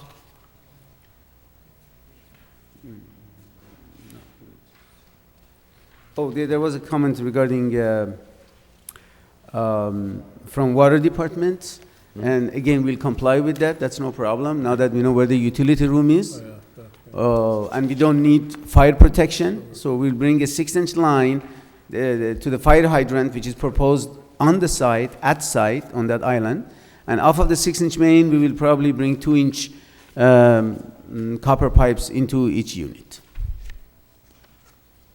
Which is a safety issue for yourself anyways, and will help you for your insurance issues as well. Right, the Yes. water sprinklers, which out for the water coming in, okay. Yeah. Yeah, if you want a spring system, there is enough supply in the main which is coming into the site. That's correct. Anything further for your presentation? If not, I'll turn it over for the public. Yeah, we have no comments yet from the city engineer or the fire department, so. Yeah, that's right, no fire department. Oh, yeah, there's a fire department on here. Yeah. I think we got an email by the, Yeah. did we get that one? Oh, Jim, yes. Is it good news, I hope? Yeah, Go ahead, Aaron, please. I got an email late, but there was really no comment from the fire department. They didn't have any problems with the site layout, so sorry I didn't get that to you sooner. But Thank you. But we are still waiting for the city engineers. She's was out much of last week, so maybe sometime this week. Just a quick note on drainage, since we have no comments yet from city engineers. Everything is pretty much held on site, even roof drains, site. The entire runoff, post-development runoff is retained and percolated on site via the proposed underground system. Thank you. Okay, thank you. Anybody like to speak in favor of this project? If you cut the microphone, please, and give us your name and address for the record. Hi, Happy New Year. Happy New Year. I am Pat Hunt. I'm the president of the Centerville Neighborhood Action Group. Congratulations on your new appointment. Oh, thank you. You're welcome. And, You have tough shoes to follow. you're not kidding. And I think it's a great project, actually, for the Bridge Street area. As you know, we're starting to get into some new businesses up there with CVS, and they're working their way up, which we like the idea of it. We just want to be sure that there's trash and litter maintenance and landscaping. Because Centerville is, this year, we're very diligently, and we're going to work very hard in curbing trash and litter in Centerville.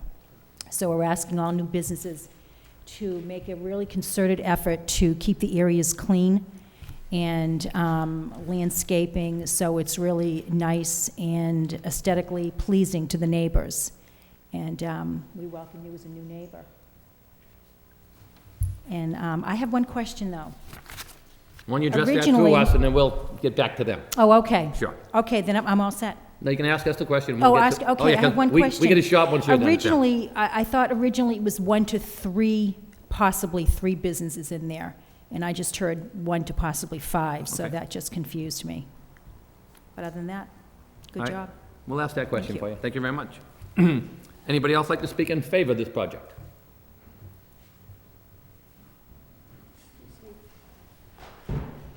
Good evening, Happy New Year. My name is Anne Marie Page. I live at Fremont Street in Lowell, and I'm on the board of the Centerville Neighborhood Action Group. And we are quite excited about this project, as we've got quite a bit of activity going on over in Centerville, and it's all positive. A presentation was made to the neighborhood group several months ago, and then there was a presentation to the city council, and we've backed it. When the property was first purchased, right before the winter set in the fall, things were sort of like growing wild, dying leaves and all this stuff. So we contacted Mr. Gizokas, the architect, and he immediately must have contacted the owner, because the owner had everything cleaned up and it looks good.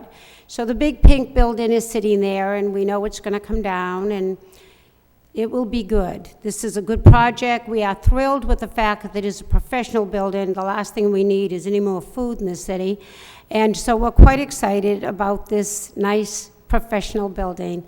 And Mr. Conrad Gauthier, in memory, would be thrilled with all that green ink on the pictures.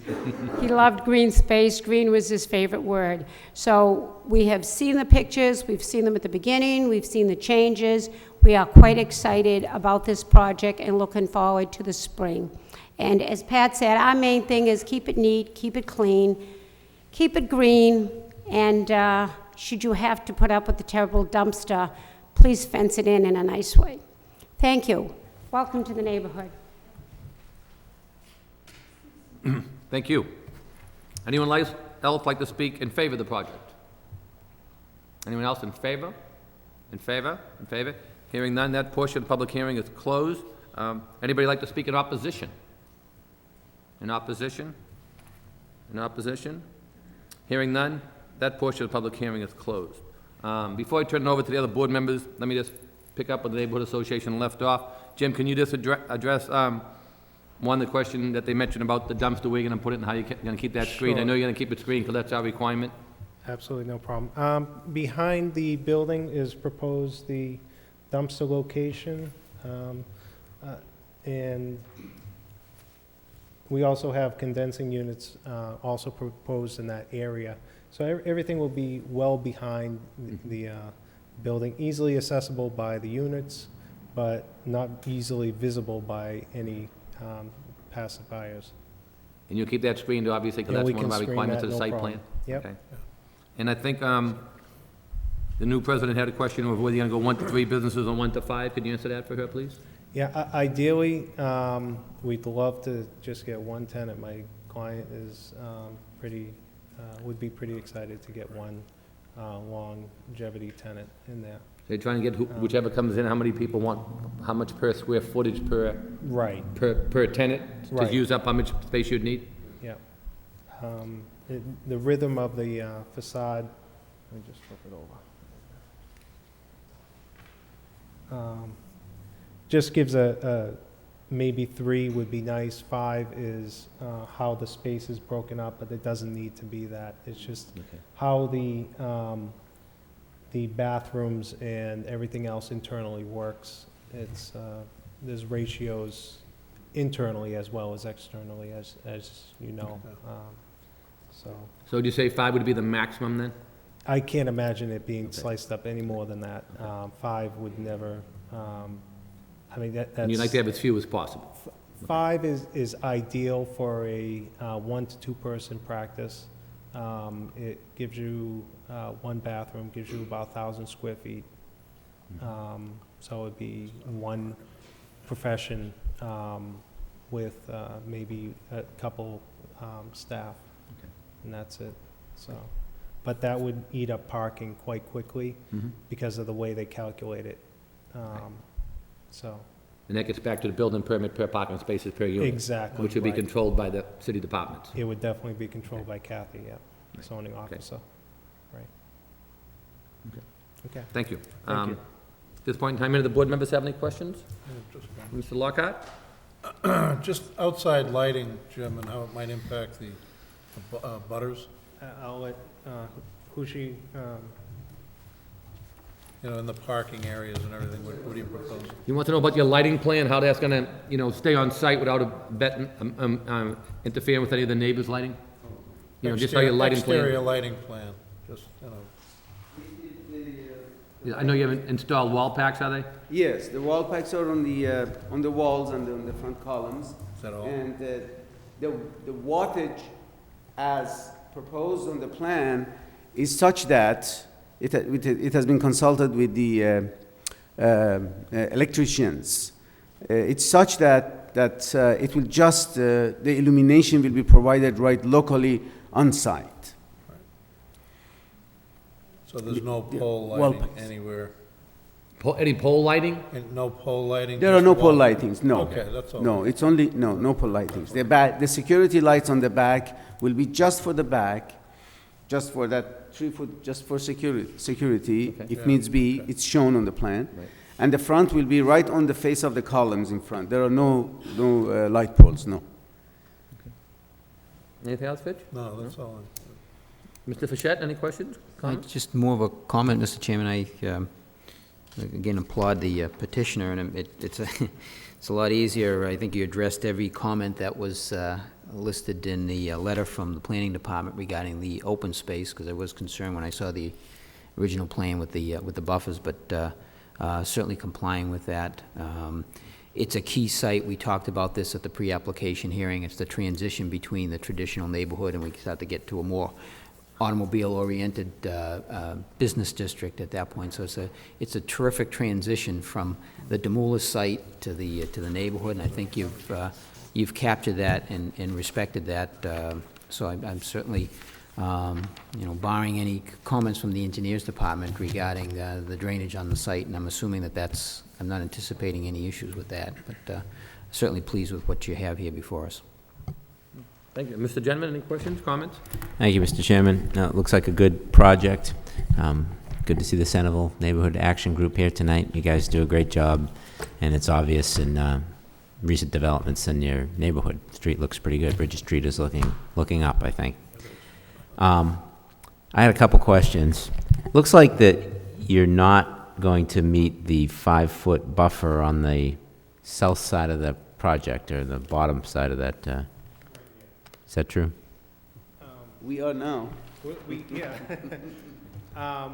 Unfortunately, the comments that we received was Tuesday afternoon, Okay. and with the holiday and everything, we were unable to get the alterations on the plans, submit it to you guys, get it on here. So the best we can do at this moment, as far as a visual, is to say that we have reduced the building by 2 feet, kicking everything up 2 feet, and giving us a 5-foot buffer there. And when we do submit the actual construction documents for approval, they will meet those requirements. That's great. Yeah. The other comment I had was regarding the undersized handicap spots. Yes. If this is going to be a professional building, hopefully doctors or something along those lines, it's probably a good idea to have, usable handicap spaces there. I don't know if you considered relocating your sign so that you could pick up a couple feet there. that's feasible. I mean, the sign could go on the right side of the driveway, or it could even Right, go on the we could, building. I would be definitely amenable to that. I don't know off the top of my head, the front setback for parking off the street. Oh, right. I Right. don't know what it is. Just a thought that maybe you could attorney pick up might be- another, you know, Yeah, it looks like you only need a ideally, couple we'd love feet. to maintain the 20 parking spaces.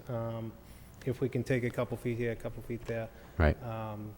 That'd be great, but, I mean, if this is gonna be a breaking point, we. No, I don't see it just as a say- breaking point. I yeah. just, you know, a comment Right. that maybe you could pick up a couple feet by doing that and Right. provide full-size handicap spots. That way you won't have to have a variance. Yeah, I mean, they are conforming to ADA and Right. AAB, they're just not conforming to the zoning.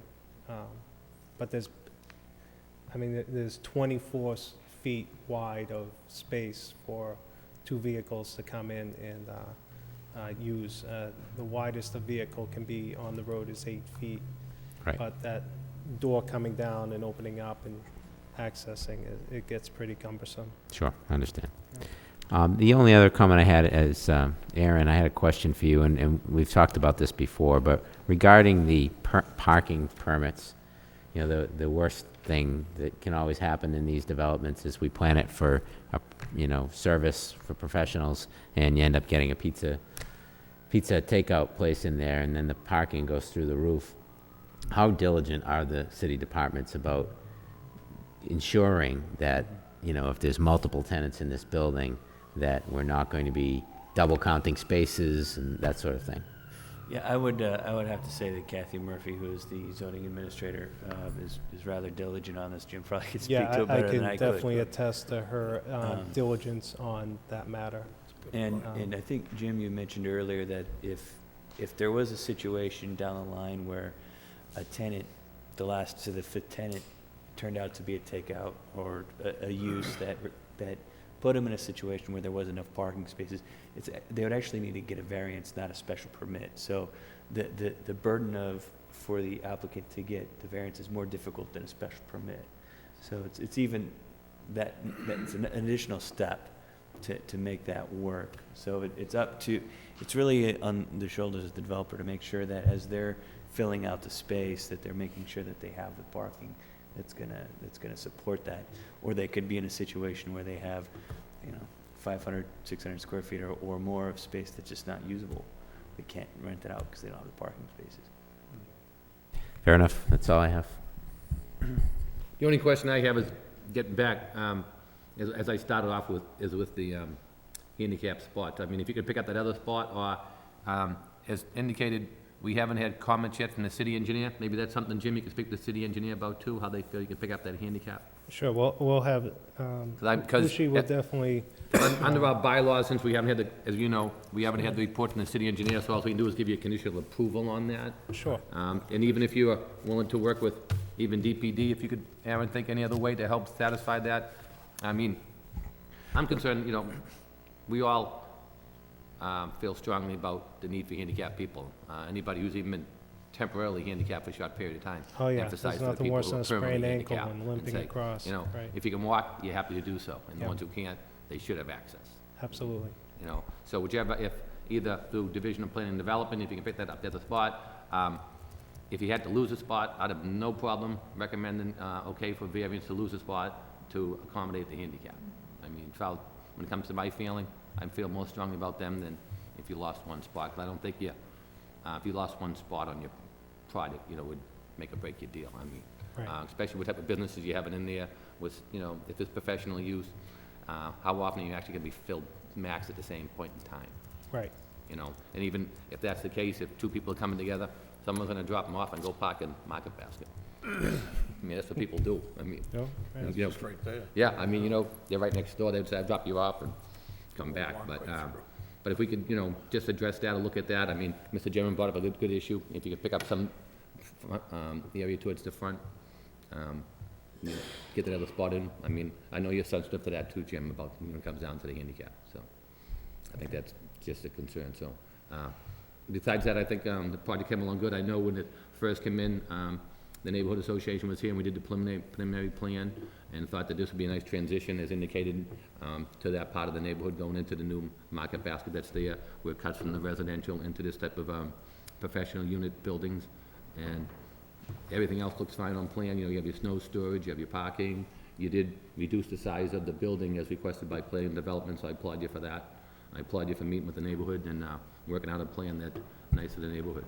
So, only comments I would have is, you know, address the handicap and conditional approval with the city engineer to see any further comments they would have. Following that, I think the plan's a good plan, so. Works. Having said that, would like to entertain a motion by one of the board members, if we could?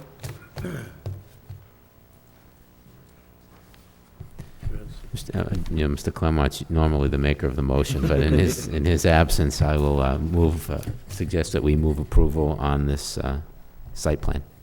Okay, could we add the two conditions? One, that we get approval by the city engineer, and two, if the applicant can look to try to resolve the issue for the handicap spot. And Mr. Chairman, if we could just, because the plans that were presented is that it would be subject to the new set of plans, subject to what they were addressing from the letter from Planning and Development. Right, that we actually meet the requirements of all the Planning and development? planning development comments. Yes, yeah. So to back up, there would be, the motion would be by Mr. Genman, and with the three conditions would be, one, the approval by the city engineer. Two, the approval of the comments that were dated by Mr. Clausen for December 30th, '08 in regards to Division of Planning and Development plans, which are numbered 1 through 7. And 3, if we could get a comment addressed with either the city engineer or Division of Planning and Development in regards to the handicap parking space. Is that acceptable to the board members? Yes. I'll second that, Mr. Chairman. Okay, so there's a motion been made by Mr. Genman, second by Mr. Fischett. All in favor, say aye. Aye. The chair votes yes, so we have 4 in favor, none against, and 1 abstain.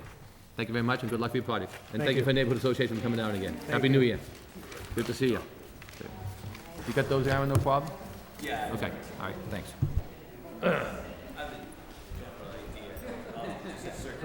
Mostly I work every Monday, so like today, I have to. You know, and whichever way you want to address that handicap spot. You know. It's only the third month, then we don't need to have enough.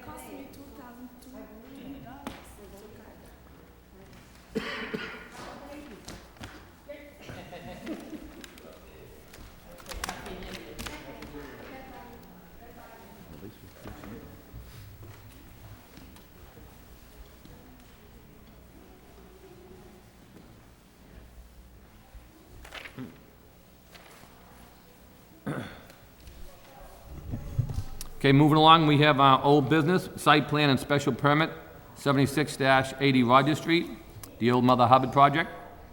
The Lowell Planning Board review a proposal from the applicant to address concerns raised by the Division of Planning and Development with respect to the deviation and architectural details between what was approved and what has been constructed on site. The project was before the Planning Board for site plan review and special permit, and included demolition of the former Old Mother Hubbard Mill building on site and the construction of 35 townhouse-style housing units. This project is located on a 2.1 acre lot in the traditional neighborhood mixed-use zoning district. The project site is at the corner of Perry and Rogers Street, and the development is accessed via a driveway off Rogers Street. The project requires site plan review under Article 12, Table of Uses, and site plan review under Section 11.4 of the Lowell zoning ordinance. The board issued a conditional approval for both the site plan and special permit during the meeting held on June 4th, '07. Since then, the matter's come before us. We did have a site plan walkthrough, and we came back the last meeting and addressed several issues and left two open for consideration for the applicant to come back, have a chance to look at those conditions that we requested, and it's on tonight for an update. May we hear from the applicant, please? Good evening. David Gray, representing the Scott Development Partners that own the project. The two outstanding items that we had from the last meeting were issue number 2 with the gable returns on the end of Building C, which is at the corner of Rogers and Perry Street. I consulted with our project manager on site about that, and he did some research on that. And Aaron had given some suggestions as to a vinyl molding cornice on those gable ends. After researching that, it didn't seem that it would be feasible to be able to do those vinyl moldings at the bottom to change that, because it would require changing the framing underneath on both sides, and it would almost mean like ripping the whole end out to fit that new molding. But going forward, definitely on the next building that was recommended, we'll make sure that is done. With respect to that image that was illustrated there that Aaron had given to us. The other issue was on Building 3 was the bump out. And Aaron had recommended before that we do a piece of molding to finish the bottom of that bump out. And we, after consulting with Jim, again, our site project manager, we had come up with putting a strip of ASIC board down the bottom to fit in with the rest of the white trim board to kind of finish the bump outs on both sides, on Perry Street and on the interior coming off of Rogers Street. And I talked to Aaron also earlier today that we're going to set up a meeting with myself, Jim Gaudet, who's the project manager. That's the one we met on site, right? Yes. Yeah, okay, and thank you. He's gonna show him the material, what he's gonna use for the pediments in the front porticos. And, you'll hold it up, we'll review it to see if that'll work. Also, we are still working on a plan that you can review with all the landscaping changes that we're gonna do with regard to this memo that we can present to you, you can see a plan with where the arborvitaes are going to be, and what we're going to do, how the bottoms of the bump outs will look, and also the tree on Perry Street. Will that also include where you might put the monument? Yes, yeah, Okay. the monument sign also. I know there was a little talk about that Yeah, on site. we're talking about it bringing that thereafter. up in front. Yeah, and that'll be included in there also. You still going with the corner there on Perry and? Yes. Where we we're saw gonna try on it, site? Yeah, where we talked about it before, yes. Aaron, is there any further discussion on what transpired since last time? I know Mr. Gray spoke with you about that. I know we came down to the two issues. Do you have any comments on either one of those? Yeah, those are the two final issues. I guess from our perspective, or my perspective, it would really be useful to have those cornice returns replaced in the box return, but I understand that there's a feasibility issue in the underlying structure. I don't totally understand how those are built and why that is difficult, but I guess I would take David's and Jim's word for that. But as long as going forward that those returns are in place rather than having the box return, I guess that's some consolation. On the bump outs, any questions on those? The bump outs, there was a couple solutions that was discussed early on. We had discussed just adding the molding that's along the siding of the building, the white molding that's about, I think it's 5 1/4 inch. Running that along the bottom of the bump out to kind of finish it up. Right now it just kind of ends, the molding along the side that runs vertical just ends. By adding a molding piece along the bottom, you finish that a little bit. You create a little bit more dimension with that volume by providing that. So I think that's something David was suggesting. Yes, and that's they were something that we can, willing when we met on site, we can show you that. Yeah, I think it will help a lot with that. The other suggestion that I had included in this memo from December 8th, which had these vinyl brackets along the bottom. This was trying to address a concern that Board Member Gendron brought up about kind of the length of the bump out and how it kind of felt like it was floating. And it was trying to come up with a middle ground of, instead of creating a false front, you have the arborvitae's coming up from the bottom to kind of recreate some sort of rhythm along that side, kind of hide all the foundation. If you had these brackets coming down, you would have a hint of that extending further down. It's instead of a sudden kind of break, it hints towards a longer volume.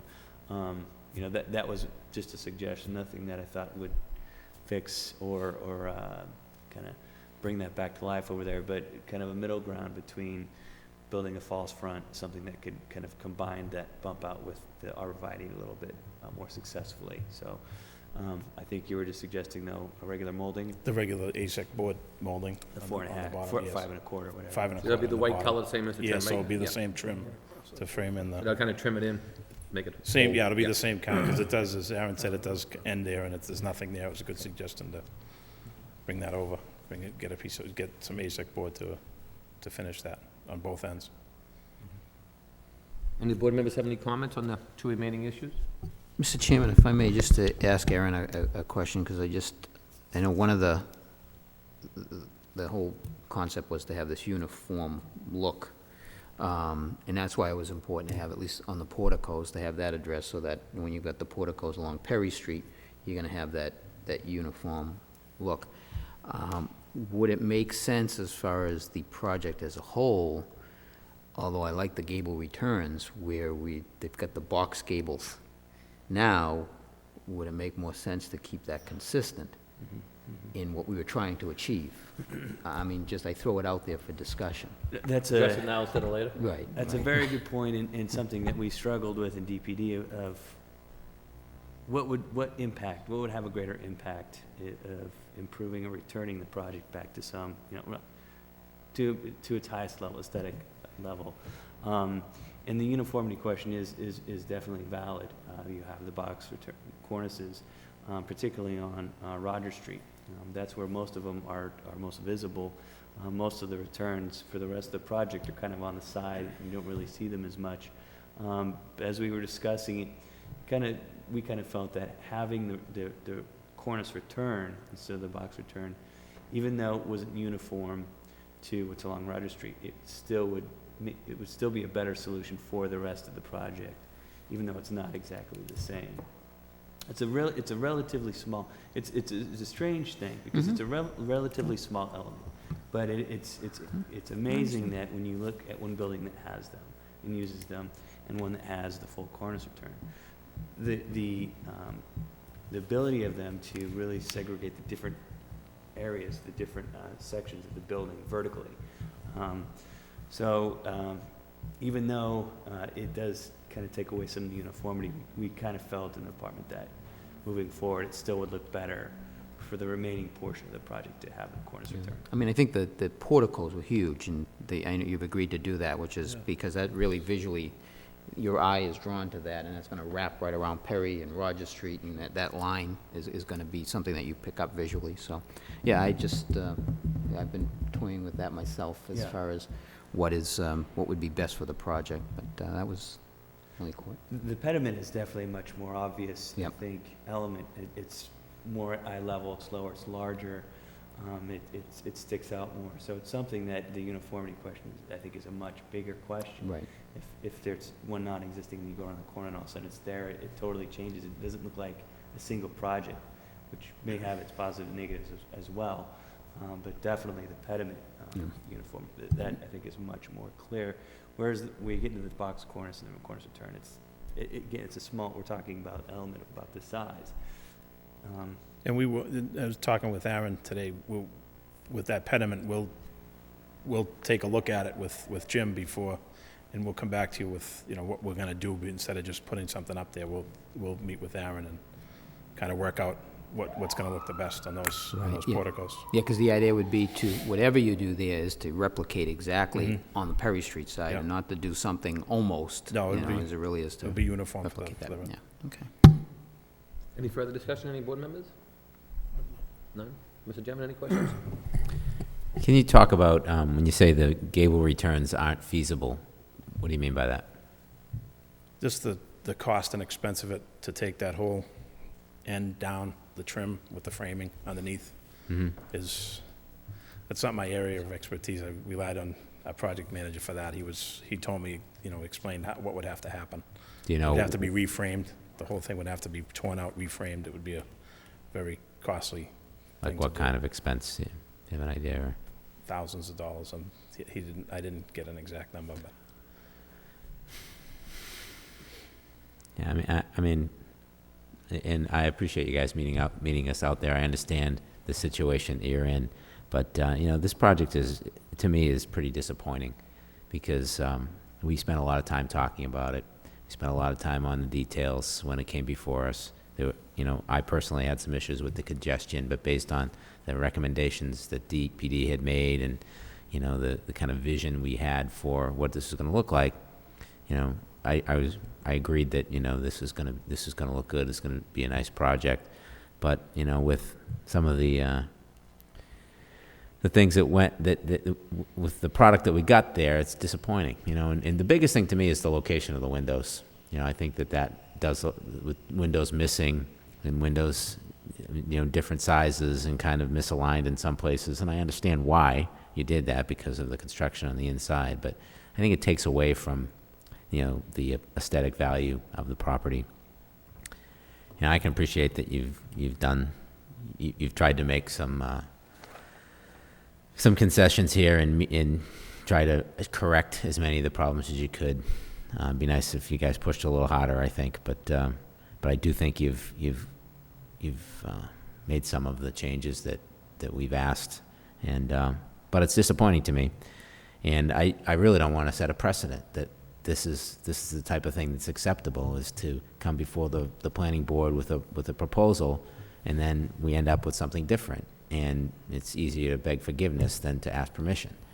So I'm torn with this situation, and I think it would be kind of foolish for us to say, well, go tear it down and build it again, because we'd end up with a mess on our hands. We'd probably end up in court. But at the same time, it's aggravating that we're showing one thing and we get another thing. So. Thank you. Any other comments? Joe, you have any comments? No? Well, just briefly, I'll echo Mr. Gendron's sentiments. I think we all understand the proper way to handle this would be to come back in when the problems we're running into in the field, and we could address it at that time rather than trying to correct it after the fact, which is difficult. I think everyone in good faith did the best they could to make it the best project possible. We're left with some things that we're not entirely happy with, but I also understand the economics of it, and I'll agree that we did the best we can with it, and hopefully that'll be sufficient. So that's all for comments. So basically, we had two matters left out of the comments that we had before to approve. So tonight, one of them, you indicate you're going to correct as indicated, and the other one you said was unfeasible to do. So basically, you'll be submitting what you have, further set of plans to you, Aaron, which you're going to look over with Mr. Gray later. But he said he'll give you the trim and all the other things that you requested. He'll give a set of those plans to you, and then he'll show us. Now, you'll give us the landscape plan too for the site after? Yeah, once we have a plan done, once I meet with Aaron, we get something you can look at to see what the changes will look like. So I think we need basically, so there's two issues remaining. One you've accepted to do. The other one is one that would be too much of an inconvenience and also a economic hardship. So therefore, I think our plan would be to, if we're going to accept it as presented, is to allow the trim to come in and be fixed and give us a site plan, and allow the, I forget what you call it there on the top, what was it, the cutback on the... Cornice return? Cornice returns. Yeah, cornice returns. So to allow the cornice returns to remain as is. I guess, and that would resolve those issues until we see a further set of plans that would come to Aaron. He can either give them to us under, Either we can put on the agenda, you can come in that time, or you can bring it to us under old business, we could comment on it, and then we have to put it on the agenda, we could notify the applicant. Would that be easier, Aaron, or which way is easier for you? Either way is easier. It may make sense Let you for look me it to up. bring them in on old Okay. business, so you have an opportunity to look at them and comment. Okay. And that might save you a couple, an extra chip, David, too, as well, and then. So, I mean, if you gave the plans to him, let him comment on them, he can bring them in, give them to us some night under old business, we can Yep. look at it, comment on it, and if we need a further discussion, we could put off a meeting to have you come Okay. in, or if we're satisfied with what you had, or if we had any questions, we could either go through Okay. Aaron or have you come in. Sure. Would that be yeah. acceptable to you? Yes. Yeah. Then obviously, then, I guess you know we'll be keeping a close eye on the new Yeah, development. oh, I mean, that's- that goes without saying, I I understand that, understand. and I know you've emphasized that in the I past. so- understand. Yeah, so, so I guess we'd have to entertain a motion to the effect of the waiver of one and the acceptance of the other, as indicated. And that would finish old business under this new part of the plan. All right, I'll put that in the form of a motion, Mr. Chairman. Okay. Anyone want to second that motion? I'll second the motion. All in favor, say aye. Aye. Chair votes yes. Anybody against? So that matter passes, okay. Good luck with that. Thank you. Take care. Thanks a lot. Okay. So, Aaron, you understand the vote that we approved the one, he's going to give you a set of plans for you to look it over, and then the other one will leave those as is. Yeah, so basically what we're looking at is that the box cornice will Remain as stay, is. and the existing, we go with the cornice return on all new construction, provide the molding on all the bump outs, and then, once I meet with David, look at also the pendant molding that's being proposed, and then the landscape plan, we'll bring up all those elements back before Show you, it. just And for then an that'll informal show where the review. monument is and the landscape thing, yeah. And then we'll have a chance to review it. If we have any further comment, we'll have Aaron get back to you, whether we want you to come in, or if we accept them as is, he can communicate that to you, David, okay? Good luck. All right, thank you. Moving along, we have some notices from abutting town. There was only a couple in the packet this evening. Entertain a motion and place those on file. Mr. Chairman, I'll make a motion that we accept and place on file. Motion is made. Second. And second, all in favor, say aye. Aye. All in favor? ZBA notices, we do have two in our packet, I believe, that are basically on the same site. These are matters that will be going before the Zoning Board of Appeal agenda on January 12th, 2009, at 6:30 PM here in the City Council chambers. And new businesses, petition is for a variance. These are matters that, they're both located at 106 Acton Street. The first one is to subdivide a lot and construct a single-family home with insufficient lot square footage and insufficient lot area per dwelling unit. And the second one is to subdivide a lot and maintain an existing single-family with insufficient lot square footage, insufficient lot area per dwelling unit, and insufficient floor area ratio, and insufficient front yard setback per the zoning ordinance. So it looks like it's basically what, one lot, maybe creating two?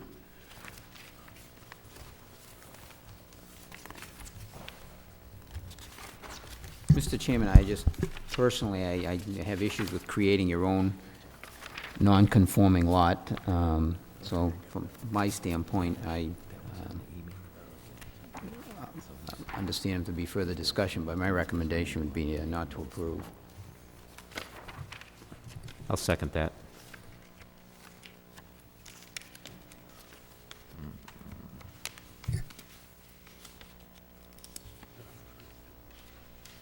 So I know they come in as two separate variance proposals. Do you want to make the same motion on both, Mr. Fischett? or- Yes, Mr. Chairman, yeah, because in both instances, you're creating a nonconformity with the existing house, and you're creating a nonconforming lot with the side lot. And again, you know, a public hearing, there might be support from all the abutters and everything else, but I just think in principle, I just have difficulty with any proposal that creates your own hardship. Okay, so there's been a, we'll take them just one at a time for the record there. So there's been a motion to deny the first one by Mr. Fischett as reasons indicated. Motion on the floor, anybody want to second that motion? Second. Motion made and second, all in favor, say aye. Aye. Chair votes yes. And on the second variance, which is also located on the second lot that's trying to be subdivided, on 106 Acton Street. The motion was to deny by Mr. Fischett, and anybody want to second that motion? I'll second that one, The too. motion made and second. All in favor, say aye. Aye. Aye. Chair votes yes, so both matters will make a recommendation to deny both matters for variance on 106 Acton Street. Those are the two matters that are on the agenda for the Zoning Board of Appeals agenda for January 12th, '09. Moving back to our matter, any further general correspondences? And I know we talked today, I mentioned to them about an update on something that, when we talked on the phone today, I forget what it was. You wanna- Yes, there's going to be one final, Oh, that's right. if I understand correctly, there's one final public charrette for the Hamilton Canal District, particularly the form-based zoning code. And it just so happens to be scheduled at this point tentatively for the 22nd, which is when the next planning board meeting is. There is not a time set or an exact place. My understanding, so there's a lot of kind of things in the air, I guess, but it's going to be somewhere around the council chambers, around 7:30. So I was trying to keep the next meeting somewhat short, so that board members who are interested in attending that could zip over to that meeting and kind of get one final chance to see this project in a public charrette process where there's people kind of actively involved. You will have an opportunity going forward to review this project in a public hearing setting, but just wanted to make sure that you had an opportunity to review it in a charrette. What is the date? The same night of our next meeting. Oh, all right. That's what I And the thought. next meeting Yeah. would be 2 weeks from tonight, because of the Martin Luther King holiday, then we fall on that Thursday. Right. So, and just on the next meeting, that Thursday, we do have 2 zoning issues that come before us on that night. They were both in the paper tonight. That one on Wood Street is coming, where that project that we've had come before us, that is now set for a zoning, that's on for our next public hearing, which will be that Thursday night. So that was advertised in tonight's paper, if you have any questions or concerns, and legal notices, that one was on. So we have that on for that Thursday night, because 2 weeks from tonight's the holiday, so we meet on that Thursday. And the other one, that one was advertised tonight too, was, I think it's on Lawrence Street to extend the downtown mixed use into the traditional neighborhood, was it? Yeah, it's the 2628 Lawrence Street. It's right under the corner of Lawrence and, is it Church? I think it's Yeah. Church. Oh, okay. Or is it Andover? It's Church. Is it Yeah. Church? It doesn't hit the Andover Street till after Concord River. Yeah, so it's just extending that a Right little where bit. Perry Street is, yeah. Yep. And then, Issue with that. yeah, so basically, yeah, so just we have those 2 matters on. That's why when we had things on tonight, talked about future date, he wanted to try to keep it short, so if we want to go to that other meeting that same night. And Mr. Chairman, is the public hearing, that's for the extension of the regional retail zone on Wood Street, is that correct? Right, yeah, Yep. that's the one that we've been waiting for. Yep, Yeah, okay. so hopefully we can address that one, and the other one will be the other one, so hopefully, they're both for zoning changes, so at least we will have that zoning subject here instead of with the council as we were hoping we would get, so that way we can address those issues. So we'll have those 2 matters on, and then hopefully we can attain, you can give us, by way of an email, more follow-up on when that time and notice for that night or whatever. Yeah, absolutely. So- I'm hoping that it will be firmed up shortly. Yeah. As soon as I find out. I know George Poyakis has been trying to make sure that he can schedule that in some way that you have the opportunity to be there. Yeah, so maybe, if we can do around 7:30, hopefully we can get through the 2 zoning within an hour, and even if we're running a little late, but, I mean, especially the first one, we pretty much know what it is. Yeah, Since it's we been should be before able us to do that. 4 times already. Right, oh, yes, right. So we know the Thanks, neighborhood, we know should the be able issue, to do we know what the recommendation was and how it got, the history of it, so. Right. Okay. So, any other further correspondences? Anything else, Adam, you want to bring us up to date on? Nope. No? Okay. Any further comments from board members? None? Hearing none, I'll entertain a motion to adjourn. So moved. Motion's made. And second, all in favor, say aye. Aye. Okay, we adjourn. Good night, and thank you very much, everyone. I just did want to hand Tommy.